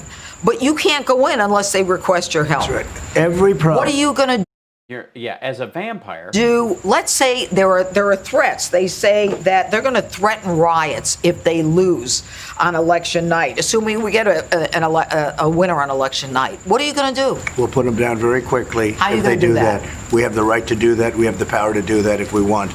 Look, We'll put them down. Just shoot them.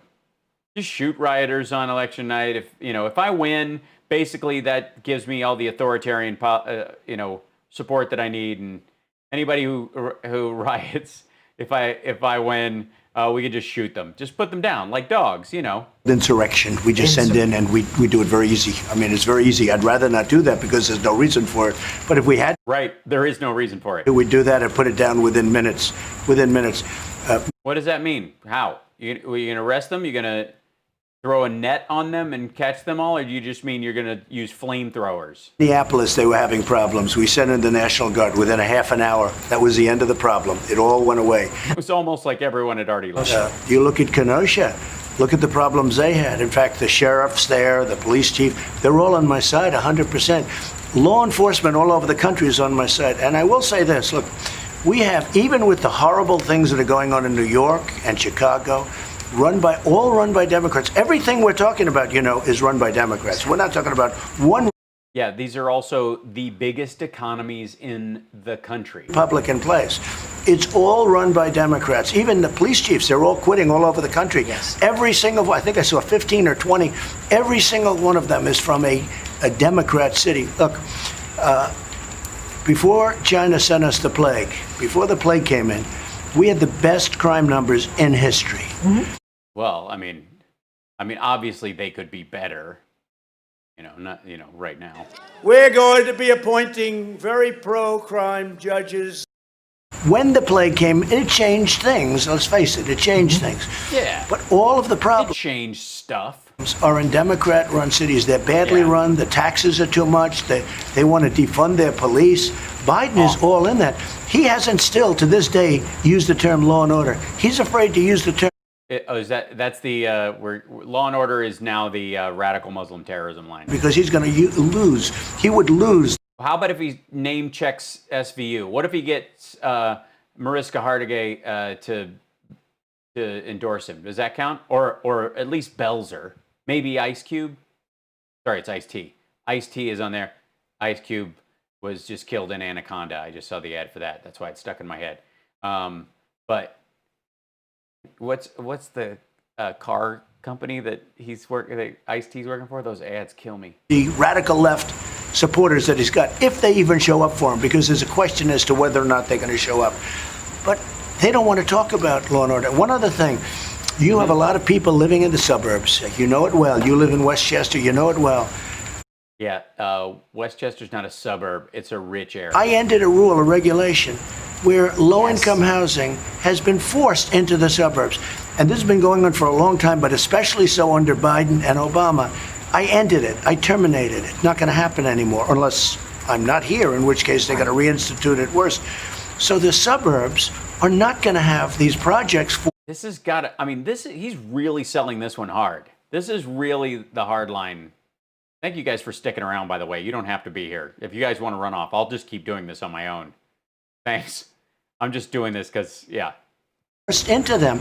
Now, who in the suburbs is not going to vote for me? They're going to make the projects bigger, better. They're putting Cory Booker in charge. I mean, one of the most liberal. The most liberal is Kamala, but Cory's right there.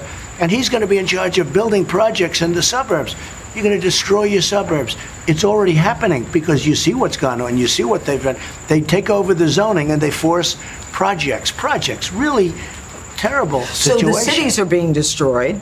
And the combination of lawlessness and the pandemic shut down New York City. Yeah. And now the suburbs. But, you know. Well, the suburbs is going to be next. Look, yeah, the suburbs, the people, these same protesters, but they're not protesters. They're anarchists, they're agitators, and they're rioters. Who are they? Who are they? Tell us who they are. Give us some names. Are they? They're Kyle, Tanner.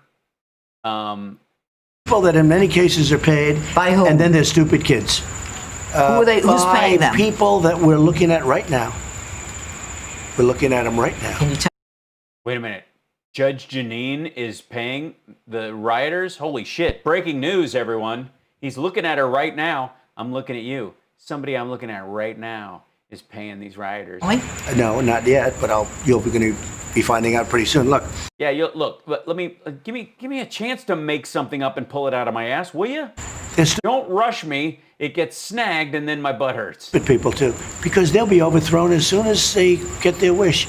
These people don't respect them. They're just using their money. These are super liberal people that have money, and they're helping these anarchists and they're agitators and they're dangerous. Did you see what happened over the weekend with the people walking up to a restaurant and grabbing the steak off the plate and biting the steak and then dropping it down? Two elderly people having dinner at a restaurant, and they walk in and they take a steak and they take the potato and they eat it? And that's exactly the problem now. They take a steak and a potato, and then they had an iced tea. They didn't even wait around for dessert. The tiramisu was, I mean, honestly, this is the worst Yelp review I've ever seen. Yeah, those folks were assholes. None of those people are voting. You're waiting to be asked in. When will you stop the potato eaters? When does that change? When do you cross the Rubicon? When do we stop the Irish from Well, in Kenosha, they asked man. Right. And we did a job like nobody's ever seen before. But if they don't ask you in, there then are you're not allowed to American do it people who want unless you do insurrection, in which case it's just not big enough for insurrection. You won't do insurrection before election You don't day. need it. You don't know. Not yet. Oh, I'd be willing to do it in a heartbeat if you needed it, but we don't need it. Our National When Guard. do you need it?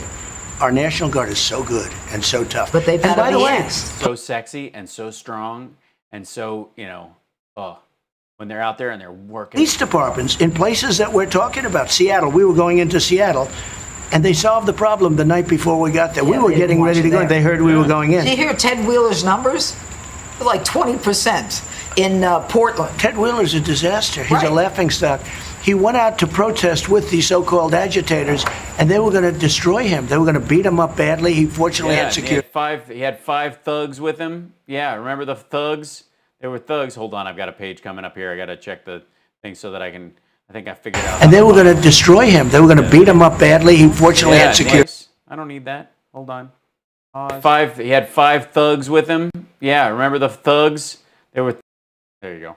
Sorry. Thugs, hold on. I've got a page coming up here. I got to check the thing so that I think I figured out. And they were going to destroy him. They were going to beat him up badly. Yipe. Okay, we'll play that. There we go. He fortunately had security. Nice. I don't want that one. I want this one. But they were going to beat him up badly. The man is a disaster. If he would say, come into Portland, within a half an hour, the whole thing would be But solved. he's not going to say that. The governor's gotten closer. Look what's going on out there. I will That's tell Kate you. Brown, is the that? governor has gotten closer. I spoke to the governor 2 days ago. Good. They're arresting a lot of people. Good. Now, we sent in the U.S. Marshals for the killer, the man that killed the young man in the street, just shot him. I mean, it was on television. Cold-blooded, killed him. He didn't like it. No, they were in a fight. Like he definitely shot a dude who had pepper spray, but it was basically like a little gang fight between Patriot Prayer and these assholes, the Antifa assholes in Portland. Brought a gun. Hat, or he didn't like something, and it wasn't a He didn't like his hat. Trump hat. Right. It was peaceful. It was prayer. It was a lot. It was a Patriot Prayer group, but it had nothing to do with his hat. It was a religious hat. Right.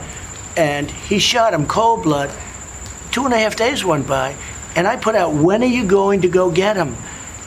And the U.S. Marshals went in to get him. Yeah, they had to find him. They had to use evidence to seek out the person. And in a short period of time, they ended in a gunfight. This guy was a violent criminal. A lot of them out there. And the U.S. Marshals killed him. And I will tell you something, that's the way it has to be. There has to be retribution when you have crime like this. No, there has to be justice, not retribution. That wasn't what they went there for. They were trying to arrest him and bring him to justice. They weren't trying to shoot him. He pulled a gun, they killed him, defending themselves and other people. Can't be guys standing up that want to fight. They want to fight. But when did they get Kyle? They got him 2 nights later at his home. You can't throw bricks at people with shields. But the problem, Mr. President, you and I both agree. The problem is there are now prosecutors who are not prosecuting the protesters. Yeah. This is like a grassroots level. They're being funded by socialists who are now electing people like I used to prosecute crime. They're letting them go. So what's going to happen, and this is a shame, you're going to have a backlash like you've never seen if these people don't stop. Because you have very smart, very tough people that aren't going to take it anymore. And once they say, we're not going to take it anymore, it's going to end in a very vicious backlash. And that's a terrible thing. How does it end? Yeah, leave it on that note. How does it end? We'll see you next week for our... Oh, God. That's the end of that whole thing. That's how does it end is where they end the interview. What a cliffhanger. Christ almighty. All right, I'm letting you guys have a Saturday night. I appreciate you guys jumping in here with me. I just figured we'd do this to get these things out of the way so they wouldn't stack on us. Oh, my God. Oh, sometimes this asshole is just tiresome. Like, it's hard sometimes even for me to get through these things. But we will. We will. Have a beautiful Sunday, everybody. And I will see you guys Monday at 3 o'clock for our regular show. Hopefully, you know, getting things in order around here so I can count on them. It's so dark here. I don't have my lights up. So I get to put those up tomorrow. I got a lot of studio work to do tomorrow. But thank you guys for hanging out. And, oh, victory shout in New Zealand. Good to see you. Thank you guys so much for subscribing. It's Subscribe September, Subtember. That's what they call it, Subtember. So it's half price to subscribe to the channel for the month of September if you want. So on twitch.tv/HalSparks. That's a wonderful way to do it. You can Venmo your support and all that other stuff, or you can just have a lovely Saturday night. You're allowed to do that. You really are. So anyways, I will see you guys tomorrow. Thank you so much. Get some rest. Take care of yourself and take care of somebody else. And hold on, let me find, where's my, I know I have clips in here. Where did it go? There it is. All right. I'll see you guys tomorrow, or I'll see you guys Monday. If I jump on tomorrow, it's because something crazy is going on. It's nothing planned. But enjoy your Sunday, enjoy your weekend. Thank you guys for hanging out with me on this Saturday night. I appreciate it. I will see you again very soon. September 26th, of course, is the Sexy Liberal number 4. So tickets are available at sexyliberal.com. And there's a meet and greet, like a VIP meet and greet kind of thing, and then a Sunday hangover brunch that you can get tickets for, which is kind of like a, you know, after show party virtually, which is available. And what else? Yeah, and I have a new song. I don't know if you've seen it on Twitter, but check it out. The band's called Impurify. That's our project name, and the song's called Fall Awake. Please like and share it if it's in your realm. I don't know how many people have heard it. How many people have heard it? Did you see that? I posted it on my Twitter feed today. I'll repost it to the top. So yes, it's the next Sexy Liberal is the day after my birthday. So yeah. Oh, thanks, Pia.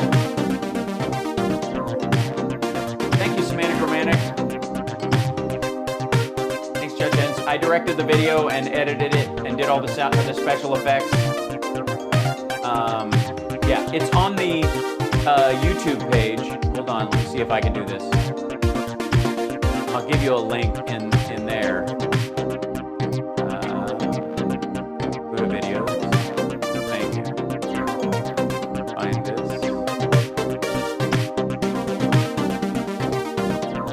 Grabbing a link. There you go.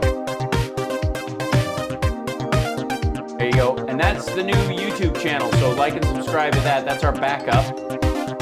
Oh yeah, the bruise is gnarly. It's okay. It's just moving stuff. But anyways, oh, thanks, Can't Stop Lying. Yeah, I've made a new YouTube channel. Please subscribe over there. It doesn't do me any good until we've got 1,000 subscribers or more, I think, so that we can monetize. But I figured we'll start chipping away at it.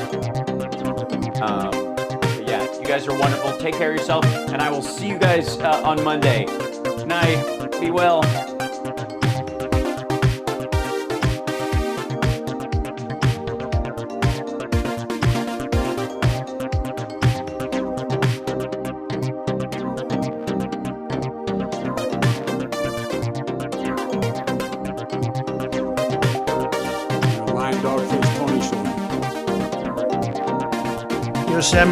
Yosemite, wildlife refuges. I mean, you look at this, you look at what we do with our wildlife. Michigan gave us Motown, gave us the Mustang.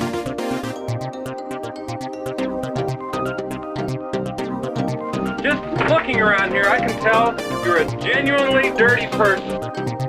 People coming over with bags of soup, big bags of soup. It's good to be the king.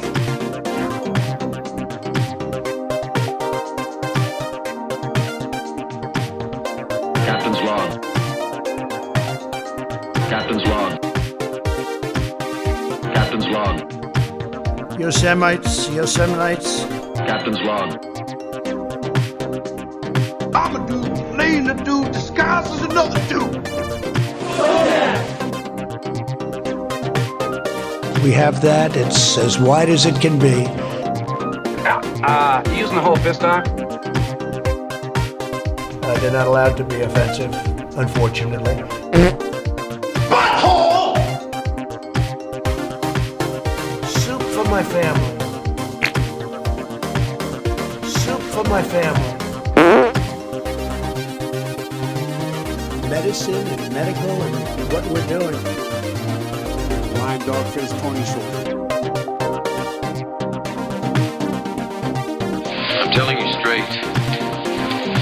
It's my way or the highway. So anybody wants to walk, do it now.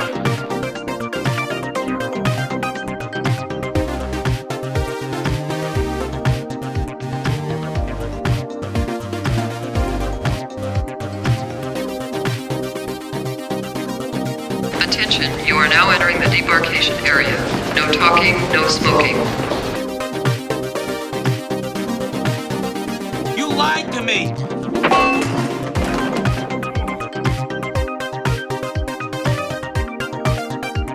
So that's the kind of fight it's gonna be.